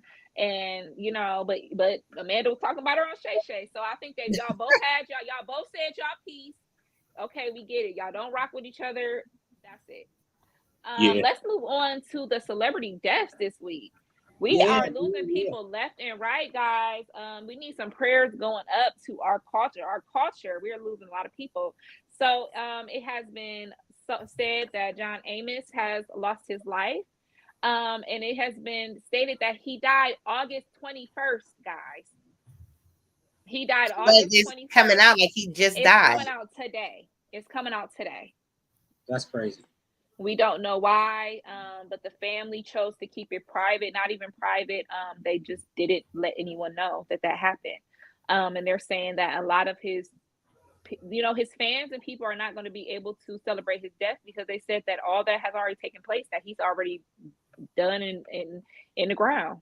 Yeah. So, and if you guys know, that's the father off Good Times, you know, big strong man. That was the man, you know. James he was also was on he was on Die Hard 2. That's my favorite movie. Die Hard 1, 2, 3. Yeah, and he played in so many movies and shows. He's a staple in our community. And you know, we're gonna miss him, but I do feel like it's really kind of sad that we didn't really get to grieve because we're finding out months later that he died. Yeah, I hadn't, like, I knew that I saw the report that he passed, but I hadn't really had a chance to sit down and read the report, so I didn't realize that he passed a whole month ago. Yeah, the reports are just coming out this afternoon, but yeah, they have his death date as August 21st. So you guys send a prayer out to the family. Absolutely. And so we also have the Kimbe Mutombo. If you guys know from the no, you know, he was our NBA star turned commercial actor. He said he felt like he had his second claim to fame when he had that commercial. And he says, he said even when he went overseas, people would be going like this to him, you know. So he said that meant a lot to him. And he died at 54 from they say he had a long battle with brain cancer. Yeah. So definitely to him, we're gonna miss you. I know I'm gonna bring that back. I'm gonna be coming up to people like I'm smacking stuff out their hand just to remember him. So if I smack something out your hand, don't take it personal. I'm grieving, okay? So let's get into there is a new investigation discovery documentary, and it's going to be focused on Chris Brown. And it's going to be I'm glad you brought that up. they're going to be having actual victims to these crimes. And let's not forget, Chris has been accused of a lot of crimes over the years, which include assault, sexual assault, tampering with evidence. Next to Diddy. They said that he also has criminal trespassing, criminal damages of property. So they said that they have a lot of the victims of these actual crimes are coming on the documentary to talk about what happened. And this is kind of different than what we've ever seen, you know, from these things, because a lot of these people already had their cases open and closed with him, right, with no resolution. So they're, you know, at this point, they can say whatever, you know, they can give us whatever account because they're not under no NDAs or anything. So they're saying that it's going to be some bombshells going on. So what do you guys think? Do you think that this is something that you guys are want to see, or a lot of the public are crying for people to leave Chris Brown alone? What do you guys think? Well, at first I kind of was like, leave him alone, like he's done, like he did his time. And because I felt like it was just going to be, because when you see the promos, it looked like it's primarily about the Rihanna situation. And I'm just like, that has been so long ago. And too long. I just feel like, you know, he's going through what he's done what he needed to do. He's going through what he needed to go through. Like they both, like she has forgiven him. So it's like at some point, everybody needs to move on. But I didn't realize that it was kind of compiling like all of the charges that he's had. So I guess I see it in a sense, but I do think it sucks though, because I mean, you know, seemingly he's been, you know, kind of quiet and you kind of away from all of that stuff for a little bit of time now. And now it's like coming back to bite him again. But to me, that's also a nod to him and to anybody else out there, like, quit doing dumb shit, because this is the kind of shit that happens and that follows you. And you know you have this career, and you know you're in the public eye, and you know how the public is. So at some point, you gotta grow the fuck up and just quit playing. So I mean, you know, I still fought him. I mean, it sucks that, you know, you got somebody that's, you know, finna unearth all of this stuff and bring it back to the forefront. But this is the consequence. Like, this is the consequence of repeatedly doing dumb shit. So he just gonna have to stomach it. You know, I mean, you know, hopefully you don't go in a downward spiral because of this stuff going on or whatever. But this is the thing that happens, and you fuck around and get blackballed, and people don't want to work with you, and they don't want to, you know, give you access to be able to do certain stuff. When in reality, perhaps you do deserve to be able to have the chance to do certain things or whatever. But now they're, you know, now they're judging you based on stuff that you've done in the past, and that's a reason to keep your nose clean and stay away from all of this bullshit. And you know that's all I can really say on it. I mean, I do think it's. I did want to give a shout out to our transcenders. Hey, hashtag. Yes. Hey. Glad to see you in. And then we have Corey. Hopefully he'll be tearing up the comments like he did last week. Right. What do you think about the Chris Brown documentary coming out, Tiff? Well, I mean, y'all listen. If they ain't learned by the Diddy, they just need to just go ahead and sit down. Just go on, sit down. It ain't worth it. Your anger, you got that much anger issues. You need to go see a therapist, boo. I'm just saying. It's like, yes, he did his time. You know, I remember the whole Rihanna incident and everything. He did his time, but you know, let's just not go there again. You know, let's just not have another Diddy. You know, all these females and whoever is coming out and then, oh, he did this and that. I can't wait to see the documentary to see what's really going on, because I got cable now, y'all. So I ain't missing nothing. I got cable now. I ain't missing nothing. I was like super clueless on what was going on, but you know, Diddy is so nationwide, and that's sad how it's just nationwide. Chris Brown is not hearing about it, you know, so it's minimum. It's mediocre with the Chris Brown situation. Well, Chris a lot of his stuff is sit down. Yeah, definitely sit down. But he has been, he's been relatively quiet. He's been doing his world tour, and his tour has been selling out, especially the pictures. Have you guys seen the pictures that the fans have been taking with Chris Brown?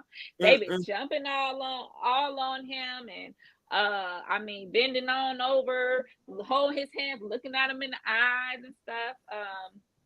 And he's been doing really, really good as far as his behavior. He's been out of trouble. He's been out of legal trouble. He hasn't had any criminal charges. But like James said, a lot of the time you have to watch what you do in your youth, because it will come back to haunt you, no matter how long it has been. Absolutely. But we've had multiple documentaries of him and the Rihanna situation. So this documentary promises to bring new victims, new crimes, especially like, there were photographers that he was, breaking their cameras when they would be outside of his home. Yeah. So they said they got photographers coming. They have, let's not forget when him and Drake were beefing, they had an incident where they were throwing glass bottles at each other in the club, and one of the women was hit and has had a traumatic injury ever since then. So we have a lot of victims that could possibly be coming out and speaking against him. So, we'll be keeping you guys updated on that, and hopefully, he could stay out of trouble. But I do feel like, especially with the Rihanna situation, they do need to leave it alone. Like, he served his time. That girl is with another, they got kids with other people, they're in relationships. And I just think it's actually kind of disrespectful to her to keep bringing up one of the worst moments of her life. Let her be done with that. She's happy. She loving her kids, loving her man, let her move on. I don't think I don't think it's going to do anything in terms of like his fan base or anything like that. It's they're just drudging up. This just bringing this stuff up. And, I mean, I think in light of Diddy, this is what's popular right now. Finding out allegations on a new celebrity. So it's definitely going to stir up emotion and that sort of thing. But in terms of his genuine fan base, I don't think it's really going to affect it. And we also have reports of an alleged Trey Songz documentary being in the works. I did hear a little bit about that. Yeah, so Trey has had many of celebrities come out and say that he's been inappropriate with them. He has Instagram models named Rachel claiming that he, trapped her. And then we also had Keke Palmer saying that he trapped her in a video shoot. She was in a closet. There's actual video of her hiding in a closet from him because she did not want to be around him because she said he was acting weird that night. So I think that this is just kind of first of the many of these to come. So if you know that you did some stuff, you might want to watch your back. You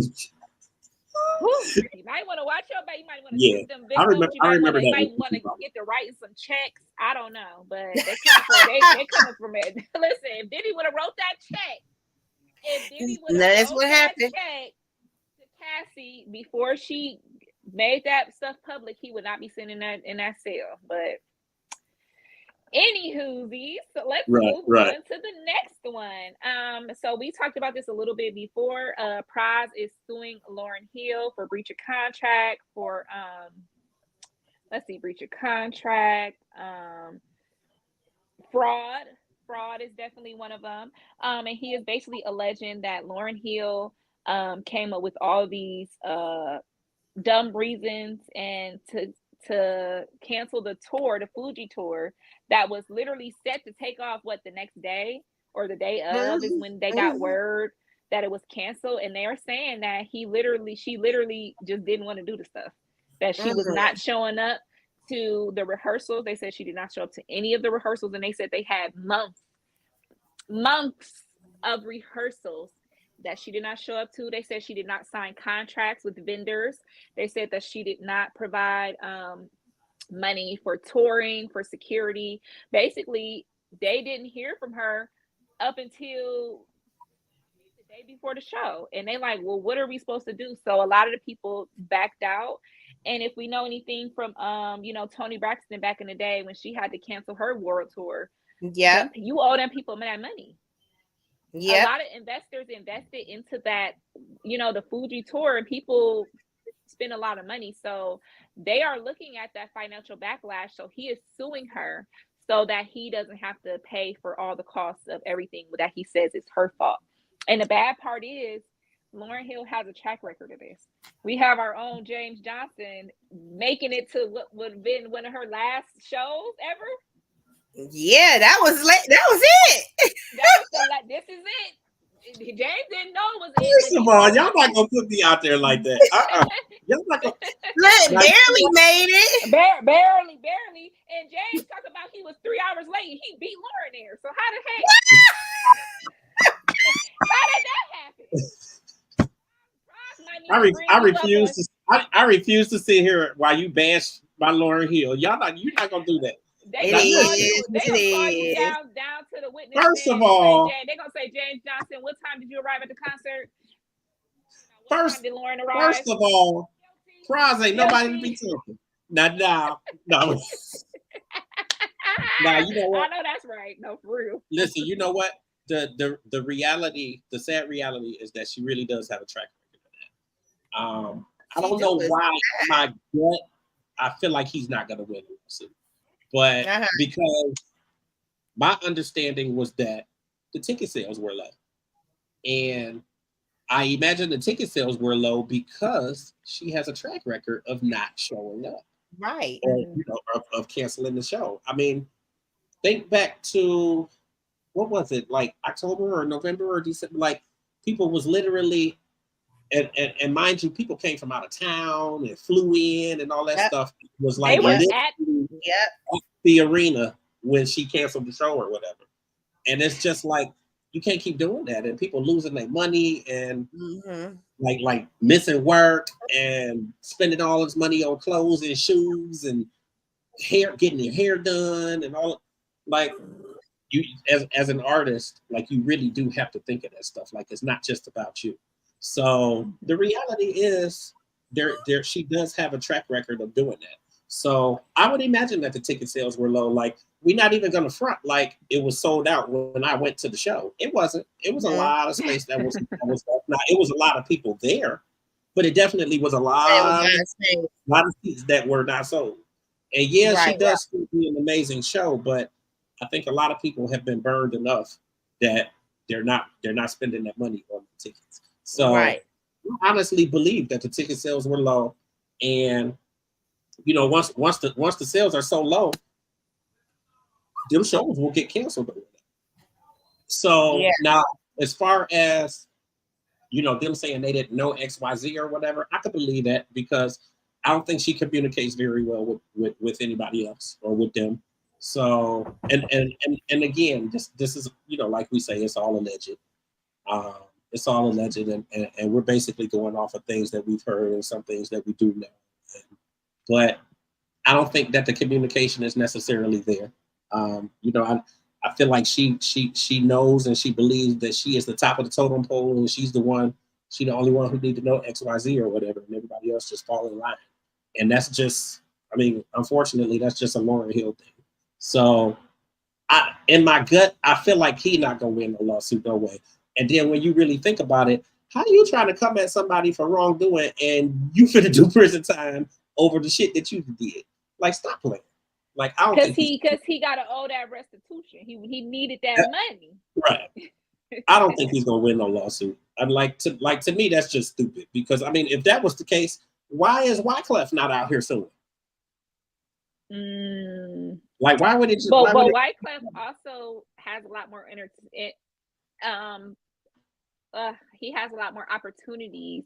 To entertain. But to me, that wouldn't matter. He goes on tour with Shakira and a lot of the reggae people and stuff. Yeah, so. But to me, that wouldn't matter. I wouldn't give a fuck what opportunities I got. If I gotta pay for something that's your fault, then we're gonna have a lawsuit or whatever. I don't give a fuck what opportunities I have. So that leads me to believe also that Praz is just full of shit. Like, I just think he's full of it. He, out of the three of them, he's the one who most needs the money of doing these shows. So, like, he needs the money the most because he's doing the least of the three of them. Like, obviously they've all had their own solo careers, but Lauryn was like crazy successful. Wyclef was crazy successful. Mm-hmm. Like, his albums did very well. He was constantly right in there producing for all of these people. I mean, he was all over Destiny's Child shit, like in the very beginning of their career. This is the remix. You know that's my song. Yeah, so I mean, I don't really know.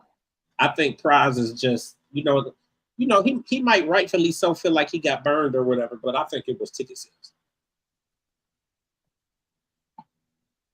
Yeah, it was the ticket sales. I mean, but if he can find just cause to why, the ticket sales were low, if it was her fault, which I don't think he can really prove that, we'll just have to kind of see. I think he's just grasping at straws because he does need that, money, because he has his own charges and things going on. So let's get into the biggest story of the week, y'all. I couldn't click on a social media page without seeing and did. And so I hope y'all know we talking about my girl Cardi B and Offset. Hold up. How the fuck is she talking about she had major surgery? Pregnant. She done lost her goddamn mind. But go ahead. I'm sorry. Cardi B saying she had major plastic surgery as well as allegedly sleeping with people while she was pregnant. The baby was only born maybe a month or two ago. Like I'm just that girl. What is she sipping on? I don't know what kind of Bacardi. What you been drinking? What you been sipping now? What you been drinking? He ain't drunk, he ain't drunk, lay back. Oh my gosh, you are so the funny. old school. She had to be. Hey, look, you remember that from Dipset? She ain't drunk, she ain't drunk, That might be a little bit before my time. It probably is. I really wasn't into rap like that. Y'all, we got all one that got to be the gospel child. Be quiet, Tiffany. I wasn't allowed. I mean, it wasn't about me going to churches. I just wasn't into. I was into rap, but I couldn't keep up like with the names of who it was, honey. Because I know, I had my certain ones. Oh, wait, y'all. So let's get into this Cardi B and Offset situation. So if you guys don't know, Cardi B and Offset have been going through a divorce. This is the second time that they have filed, and this is the first time that they have. Yes, this is the first time that they have been quote unquote separated.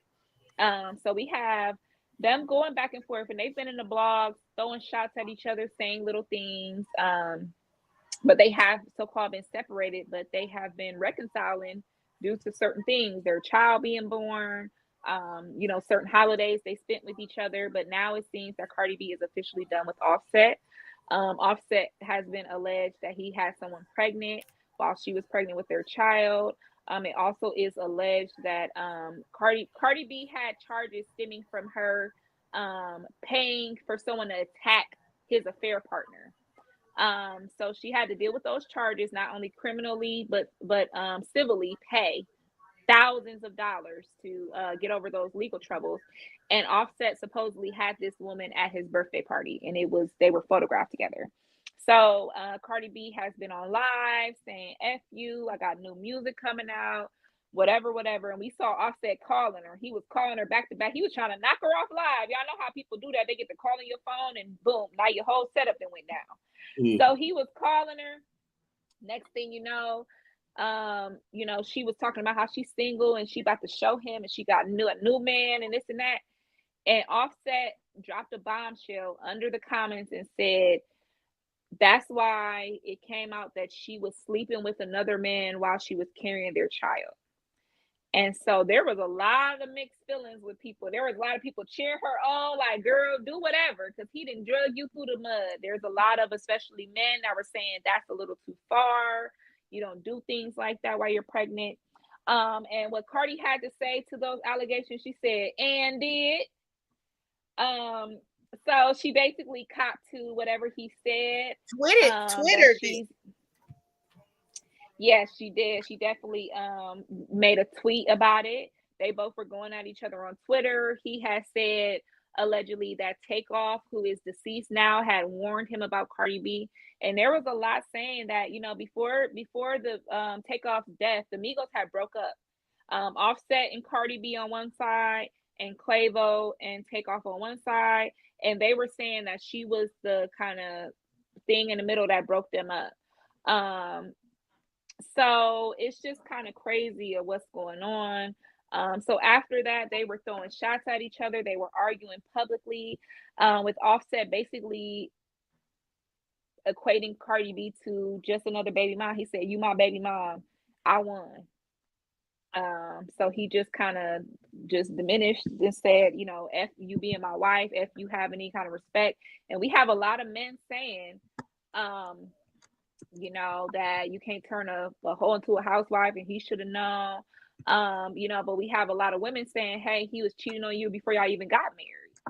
So what do you guys think? What do you guys have to say about that?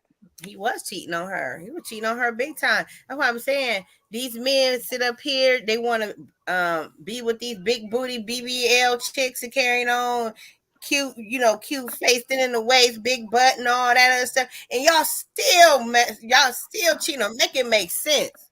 Y'all don't make sense. Why? Because you can't handle the attitude. You can't handle them doing what they do. So you get upset. You knew how she was when you got with her. Yeah. Vice versa. It don't make sense. I agree. You've been cheating on her way before then. Now that sleeping with somebody when she was pregnant, y'all, come on, let's keep it. You say things when you're in the heat of the moment when you're upset. I kind of doubt. It's alleged. I kind of doubt she did that. That's just my opinion. I don't know that. I don't know if I doubt that she did it, but the real question is, were they still together? Because to my knowledge or to my understanding, they weren't really together too much longer after when she got pregnant. After that. So I mean, if they weren't together, I mean, women break up with somebody while they're pregnant and get with somebody else and be having sex all the time.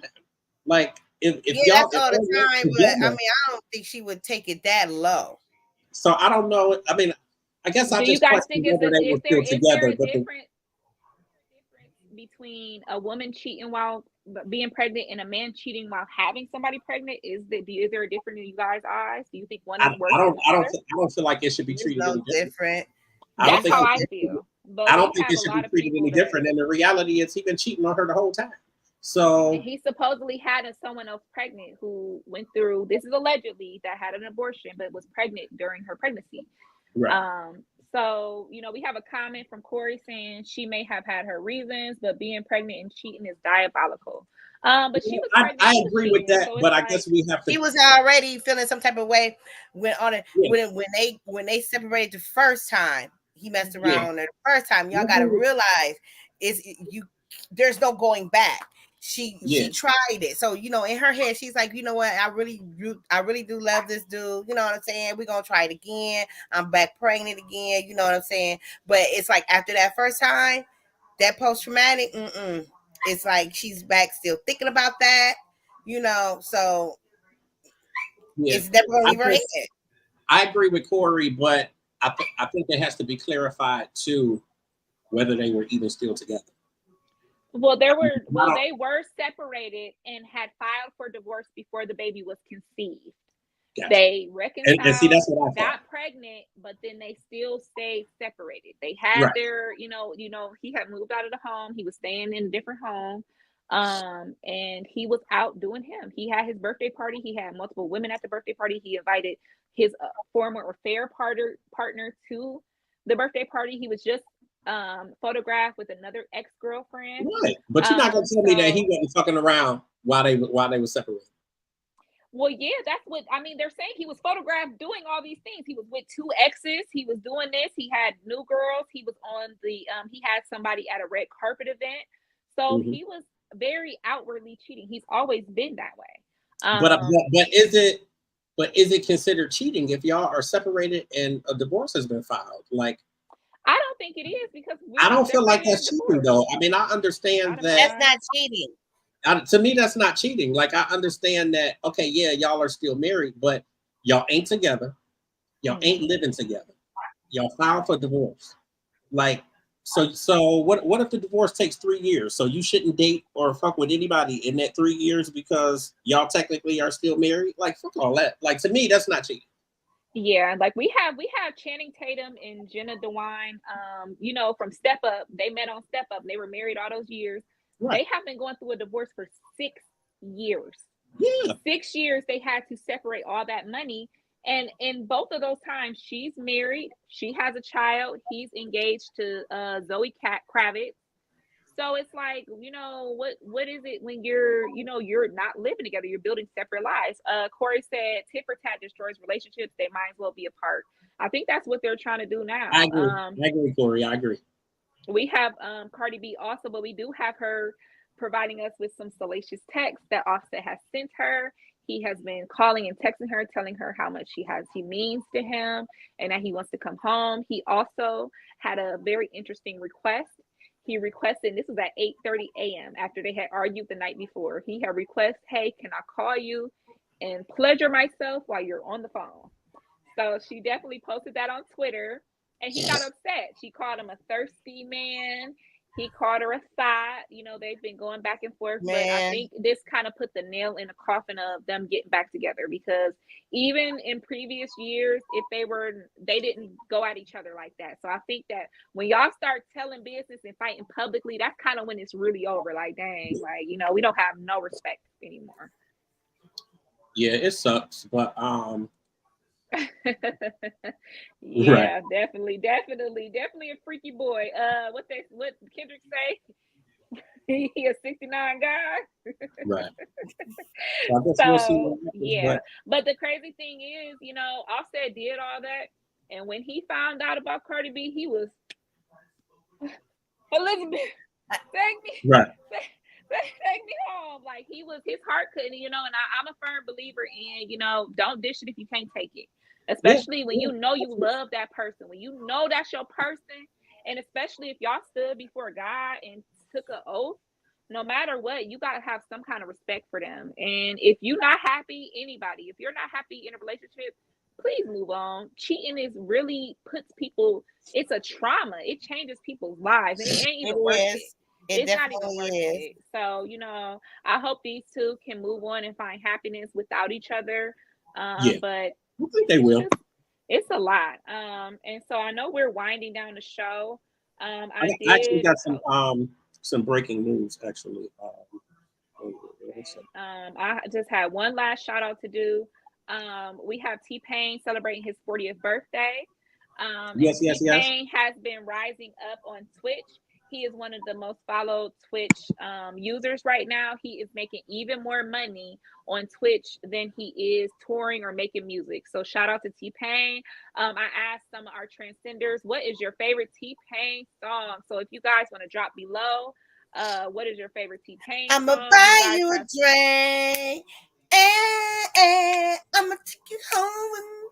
I got money in the bank. Tell you what you think. But let me tell you what. When that song came out, y'all, I went to Florida to a cabaret. Y'all, that is all we heard.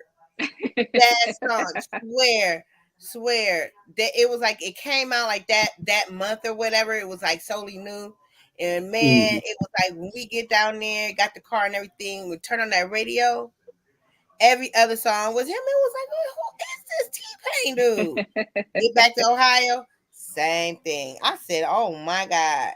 And it just stuck in my head. He definitely dropped. We have one of our Transcenders saying Chopped and Screw is one of their favorite songs. Now, y'all should know what my favorite song is. I'm in love with a stripper. She popping, she rolling, she rolling. She climbing that pole. I be taking my pole lessons. I'll throw that on real quick. You know, if I'm feeling like I'm feeling a little frisky. So, T-Pain, we love you. Thank you for bringing us so much music over the years. Thank you for actually having, you know, he made the auto-tune rap and singing definitely popular in our era. He also has a wonderful voice. He won the Masked Singer So if you guys ever want to doubt T-Pain's actual talent, please watch The Masked Singer and hear him use his real voice. He's a phenomenal singer and phenomenal artist. James, do you have a favorite T-Pain song? Probably between Buy You a Drink and I'm in love with a stripper. I'm in love with a stripper, and she got the body of a goddess and the booty so fat.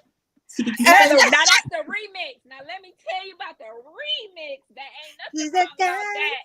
And let me tell you, Corey, while he talking about Cat Queen on that pole, hey, listen, you must have seen some. You must have got some footage of me. Make sure y'all follow me on all platforms, Cat Queen. He said, "Look," because I will be posting more of my polling journey. I have been doing a lot of classes. Actually, I took a class at B Fitness, and I had a wonderful instructor. I told her I would give her a shout out. If I could find her info. Yeah, so we have Rachel Horton. She is an aerial and pole class instructor from B Fitness.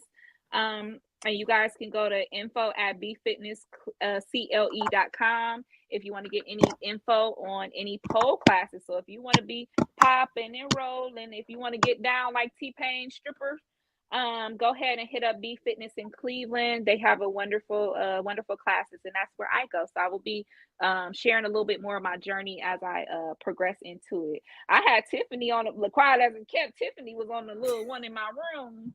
She gave a little spin and whirl and twirl. Man, you have to have a lot of muscle strength. And you know what? When you look at it, to me it's an art form because you know these girls, you know, you do what you do. That's your business. You know, if that's how you want to make your money. But at the end of the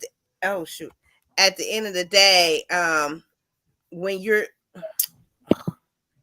I'm sorry. Okay. At the end of the day, you know, I look at it like when I was looking at P Valley. So when I was watching P Valley and my girl got up on that pole, it was like watching art. Yeah. I'm playing. And you ain't got to worry about me, sir.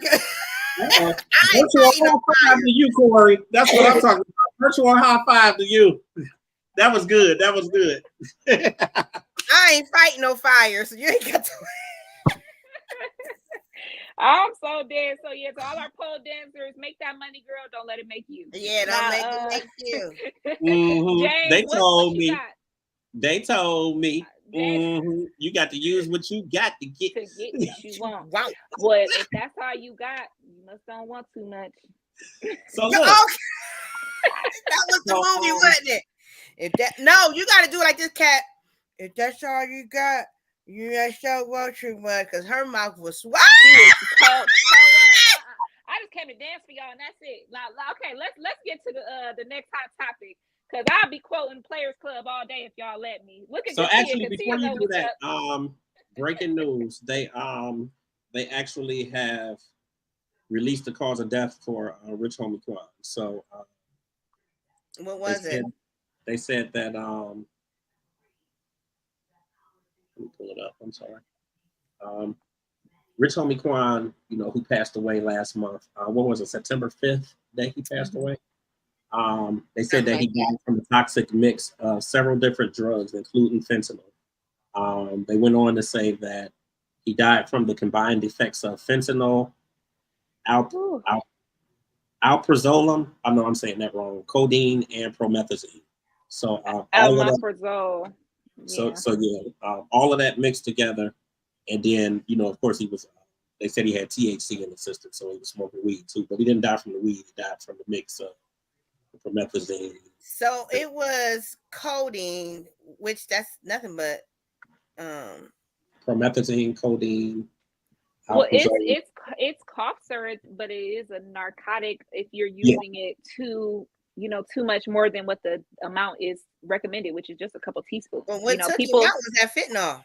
Yeah, it really was the fentanyl, but they said that if he would not have taken all of that at once, that maybe he would have had a better outcome. But when you have a cocktail like that, Yeah. and that's what most of the celebrities, you know, Mac Miller, we got the Angus Cloud guy that died from God, what does that show me and Katia watch all the time with Zendaya?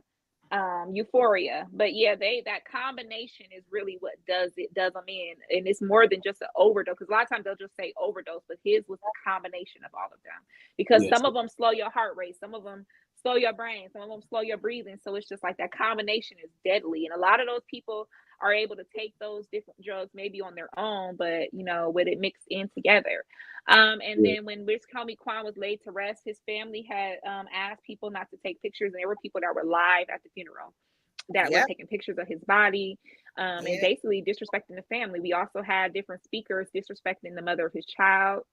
They were bringing up multiple women that he had, you know, had relations with, and I just feel like it was just, they were joking on the mic at the funeral and was saying, you know, how many women said they was with him? I mean, still respect to his woman, but blah blah blah. But why would you say that at his, like, I just couldn't believe that was said. Like, people were joking, and it just didn't really sit right with me with what happened with Rich Homie. And it's sad that he went down like that. And there was a legend that had his brother you know, intervene when he found him passed out on the floor, that he may have lived. How long was it when he found him? That he was not found dead until 11 in the morning. His brother said that he laid him down at 11 p.m. that night, 10 p.m., 11 p.m. that night. He said he was passed out on the floor with food in his mouth. But they said that this was a normal occurrence. They said that he often was found, you know, high or you know, he was out of his mind. This is allegedly that he would be passed out and they would just put him to bed and he would be cool in the morning. But you don't know what happened. But you know, hopefully his family can really get some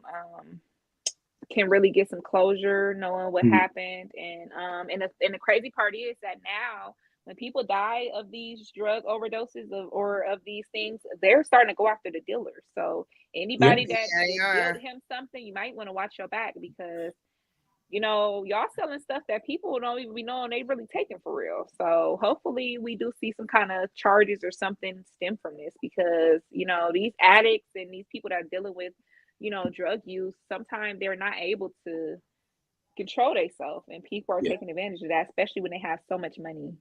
Yeah, absolutely. Ooh, y'all, this is just crazy. So you got one more story for us, though? Yes, I have one more story, and we're going to talk about Boosie. Baby. Boosie, man. Boosie has been in the blogs for a lot of just crazy things.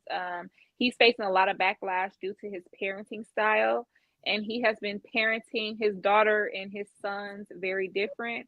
He has, and both of his daughters actually have said that he hates them, that he treats them like second-class citizens. And his one daughter is an actual amazing artist. If you guys listen to some of her music, she's very talented, but she is a lesbian.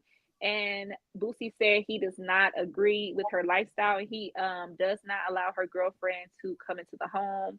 He does not allow her to talk about any lesbianism, and he really doesn't like how she dresses. She says she comes to visit him or comes to the house, and he'll kick her out or not let her in, depending on what she looks like or what she's talking about. And we see him, you know, he has a son named Tootie Raw, who just recently did that video with T.I.'s son. And in the video and the song, they're talking about sex. They're having girls in there. So it's just kind of weird that he's being very conservative with the daughter, but with the sons, he's being very hypersexual. Let's not forget, he was ordering his sons strippers for their birthdays as preteens, and was pushing them that my son need to be doing this, and my son, if he ain't doing this, he gay. And if he, you know, so he's hypersexualizing his sons. But his daughter, who is in a lesbian relationship that she's been in for a while, he is, you know, coming out saying crazy things against her. And he also has another daughter that he famously took her car back and took everything away from her because he said she was acting like a thought, or she wasn't acting how he wanted. So how do you guys feel about parents, especially fathers, that over sexualize their son, but then they treat their daughter a certain way? Big Mom was like that. she would let you see it. I mean, you see it a lot with a lot of families. Yeah, she would let my uncle do, basically whatever. And then my mom, by her being a girl, different. So, and I see that with both of my boys too. Like, the stuff that I did, the stuff that I wanted to do, when I was in high school, I wasn't allowed to do. But, Cameron as a boy, it was like, oh, let him go ahead and do it. And I'm like, wait, what? And it's just, I see that with boys is different. I don't know why that is. I just don't. But girls, no. Mm-mm. Yeah, James, what do you think? Do you think it's a difference between that? And do you think it's a difference because of her sexuality? I mean, honestly, I think you should. It's hard to say that you should treat your kids the same, but I mean, I don't think, just in terms of the stuff that's going on with them now, like, I'm just thinking specifically in terms of how he's treating her because of the fact that, she's gay. Mm-hmm. And that's something it ain't nothing that's brand new. I mean, he's been, going on and on about that for some time now. And, just kind of saying wild stuff. And I say wild stuff, in terms of how I look at it and how a lot of people look at it. And everybody has their own opinions and whatnot, but you can't tell somebody how to live their life. And I understand the perspective of a child, and you want certain things for your kids and whatnot, but they need to be able to live for themselves and live their own lives. And she's not hurting anybody. And clearly her siblings love her. But to go on a national platform and to say, blatantly, like, I don't want her corrupting my other kids. Like, who says that about their kids? Freaking did. And to me, like, to come back with the apology is bullshit. And we just gonna be honest, like, that's bullshit. But he has, it's so crazy that he thinks that's corrupting his kids when he's brought half naked women to dance in front of his children. Make it make sense. Both sexes. I think he's just a different breed and a different case altogether. Yeah. Like, I don't want to pair him with anybody else because he's just a different breed and a different case altogether. Like, the shit that he has done, that we know of that he has done, it's just like, wow. And, for you to come at her and have an issue with her and how she living her life and she not hurting nobody, but all the stuff that you have done, and you brought strippers in for your 13-year-old kids? Or? Yeah, it was 13. Yep, like, 13th birthday. And claimed that he paid for him to, he alluded that he, for one of his sons, bought him a prostitute to maybe lose his virginity with. Something is wrong with him altogether, I think. But, it is. It ain't just this stuff. It ain't just, the stuff with his daughter. Something is just wrong with him altogether. I think the apology is bullshit. Like, he's getting enough backlash now that, for him, it made sense to come back and say, I'm sorry, and, I love you, my baby. Man, shut up. Like, to me, it's fake. To me, it's fake. Yeah, to me, it's fake. And I mean, people gonna do what they do with their own. So he definitely wild, and I think he's part of a certain generation, part of a certain type of people that he will never be canceled for real, because it's a lot of people that hold those same ideals, that like the hypersexualization of the men, but want to control that within the women, whether that's the sexuality of her being gay or whether that's the other daughter that he was calling a thought, and and it's just like. But I think that's language that he's using. But a lot of that is issues with society too, because people have been canceled for ignorant shit that, like why? And then you have people like the Diddy's and like the other people out here that, they just been running free. Yeah, it's been kind of a free for all, and I think that it is a lot of people that are undoing that, but it just kind of, I don't know. It's like a whole bunch of people that's holding on to the old days, and there's a whole bunch of people that's trying to usher in a new wave. And it's something with our culture. Like, it's something with our culture. Like, when our women complain about shit and they say that XYZ is happening and somebody so and so did this to me, like, we drag our people and we make them, like, go, tooth and nail and like really have to try to prove this shit that somebody did something to them. But then when white girls and stuff, like when other races, we ain't gonna just gonna say just white girls, but when other races complain about shit, they do something right then. Well, that's what we saw with Cassie. There were plenty of people that had allegations, but until it was somebody reputable and that was Like they was pretty, dogging the had fuck a out of him until they saw the video. Then it was right, like, they was. Yeah, they was. Corey said, and to be honest, on some real, we are over sexual as a culture. absolutely. He said 100%, James. You on it with your opinions. So yeah, I do think we are over sexualized, but I think it's not in a good way. I think people aren't educated on proper sexual, as kids. We didn't learn. I mean, we learned about, certain things and pregnancies and stuff, but people didn't really tell people like, you're gonna be tied to this person for the rest of your life, or this Yeah. can happen, this can happen. Doing these mistakes as a child could be detrimental to your life. I think we're trying to control the children in a way we've beaten down on them, especially the women. Yeah. But then we give them sucks. all these messages. All they see is sex every day on TV shows, on YouTube, on TikTok, Everywhere. on the music. Everywhere. Like Yeah. when I listen to music with my nephews, there's not really anything that we could listen to together like that. Like I remember when I was younger, we had the Bow Wows and the B2Ks and the Little Romeo and stuff, and they would sing, they little, oh, I'm gonna walk you home from school. Remember But it Immature? wasn't immature, but it's just like, we could have that music and go to those concerts and know the kids, they ain't being overly, when I used to be dancing and stuff, I didn't think of it like that. I wasn't thinking about, oh, I'm trying to be sexy, or I'm about to shake my booty. I just was having fun. I was being a kid. Yeah. And I think that these kids are just not given that leeway, especially with the access to the internet and the media that's being put out. So I don't know. Boosie, I don't know, but they saying that he has a lot more charges coming at him stemming from other things.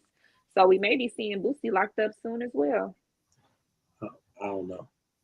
I just think the whole thing is crazy. And like I said, like they dragged Cassie until that video came out, and they was dragging Meg Thee Stallion until the truth really came out.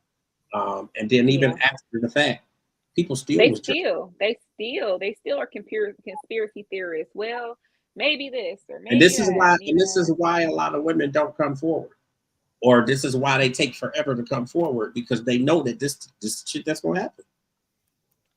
The man started it, the Too Shorts, Uncle Luke's, and the women in rap now just continuing it. Yeah. I mean, we do know. I mean, we can get deep into it. The slaves were oversexed because they wanted us to produce more slaves for free.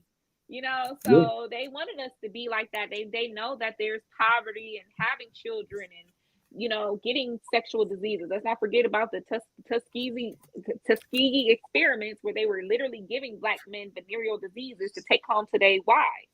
Mm-hmm. And so, it's something that is detrimental to our culture, but we really, and then just what I was about to say, took the words out of my mouth. We got to do better. Yeah, we gotta do better. Yeah, you're right. So yeah, that was all the hot topics I have for you guys today. All right, y'all. Well, okay, because Sister Girl got to get ready to go to bed. I know, we all tired. We ready to wind down. Any last thoughts from our transcenders? If you have anything to say about Diddy or Boosie or anything, please drop them down below in the comments. Make sure you like and subscribe, and share our show, and share your comments. Share our show, and tell people all about Diddy, all about the baby oil. However you feeling about it, let us know. And listen, I cannot stand going on Instagram. Instagram, y'all is some trash. Y'all be on some trash with the Diddy. Oh my God, and this baby oil. But listen, for people who come on and they watch this after the fact, you can still comment. Leave your comments. We do still check that. And we do revisit that stuff. So make sure that you guys put your comments in there if you have comments, or if you have things to say, or notes and stuff. Also, again, make sure that you like, subscribe, comment, share, and hit the notification bell so that you know when we go live, when we have new uploads. Thank you so much to all of the commentors. here on tonight. Corey, like you the top dog. Like we appreciate you. Listen, we appreciate you. We appreciate how active you are, and everybody who's been on here tonight. Hashtag, cuz queen cuz. Yeah, Queen. We got Queen. We got Katia. We got we got Kim. We got our new transcender. Our roommate Ayo. He said he loves transcending the culture. So we reaching Nigeria, y'all. We international now. My mom was on. She was on my page. UGdigital.com. Make sure that you guys hit the website. Lots of updates going on with the website. The radio station is live, so you guys can listen to our radio station now. It is UGD Radio. Simply download TuneIn. It's an app that you can get in the Android in the Play Store, or you can get it on iTunes. It's called TuneIn, or you can go to www.tunein.com, and it'll also be added into the website, so you guys will be able to listen there as well. But the radio station is live. New shows are coming. The entertainment plug is coming back this coming Saturday, so you guys can catch that then. We're also building out UGD Live, so that's going to be coming soon. But in the meantime, just, catch us on the radio.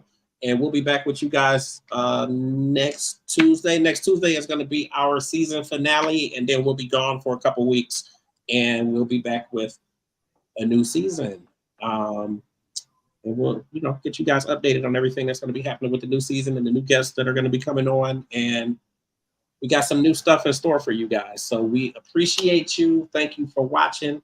Follow me at I Am James Grant across all platforms. I also have a second Instagram that is Authentically James, so you can get me there as well. But also across all platforms, it is I Am James Grant. Tiff look like she sleep up there. And Cat Queen, what you got? I don't need Tiff, drop your socials. Socials that get off of here and go to bed. Tiffany Milton, y'all, it's bad. I was at the stoplights, man, sleep. I'm talking about me. I'm like, oh, my bad.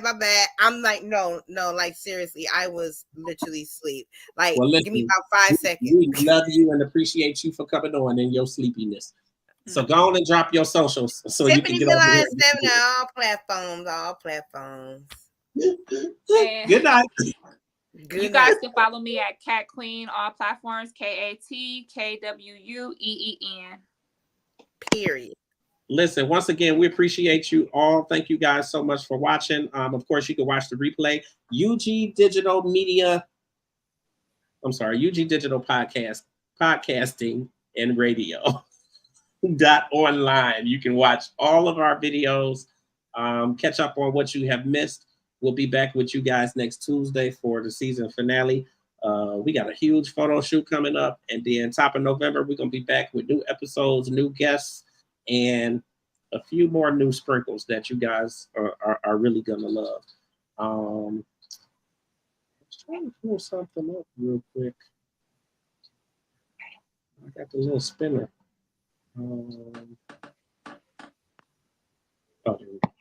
I was going to say, sing a song of Sixpence or something for us, Cat Queen. Wait, what? You like, what? I'm over here like Tiff. I'm halfway asleep, honey. I'm halfway to dreamland in my mind. My computer freezing up. Okay, well, you guys, thank you for an amazing show. Make sure you guys like and subscribe. We have Open Letters to a Survivor coming up on Sundays. We have Entertainment Plug. We have the Black Print and the Bucket List coming. We also have Cat Got Your Tongue coming. I will be dropping some of the pages on Thursday, October 3rd. If you guys don't know, that is officially Mean Girls Day. October 3rd. So I will be dropping some videos and some things with Cat Got Your Tongue on that day. You ain't hear me. I said Issa Rae gonna be all over that, huh? Right. Right. I'm done. Good night, y'all. Good night, y'all. Bye. Goodbye. Bye, everybody. You're sleepy ass.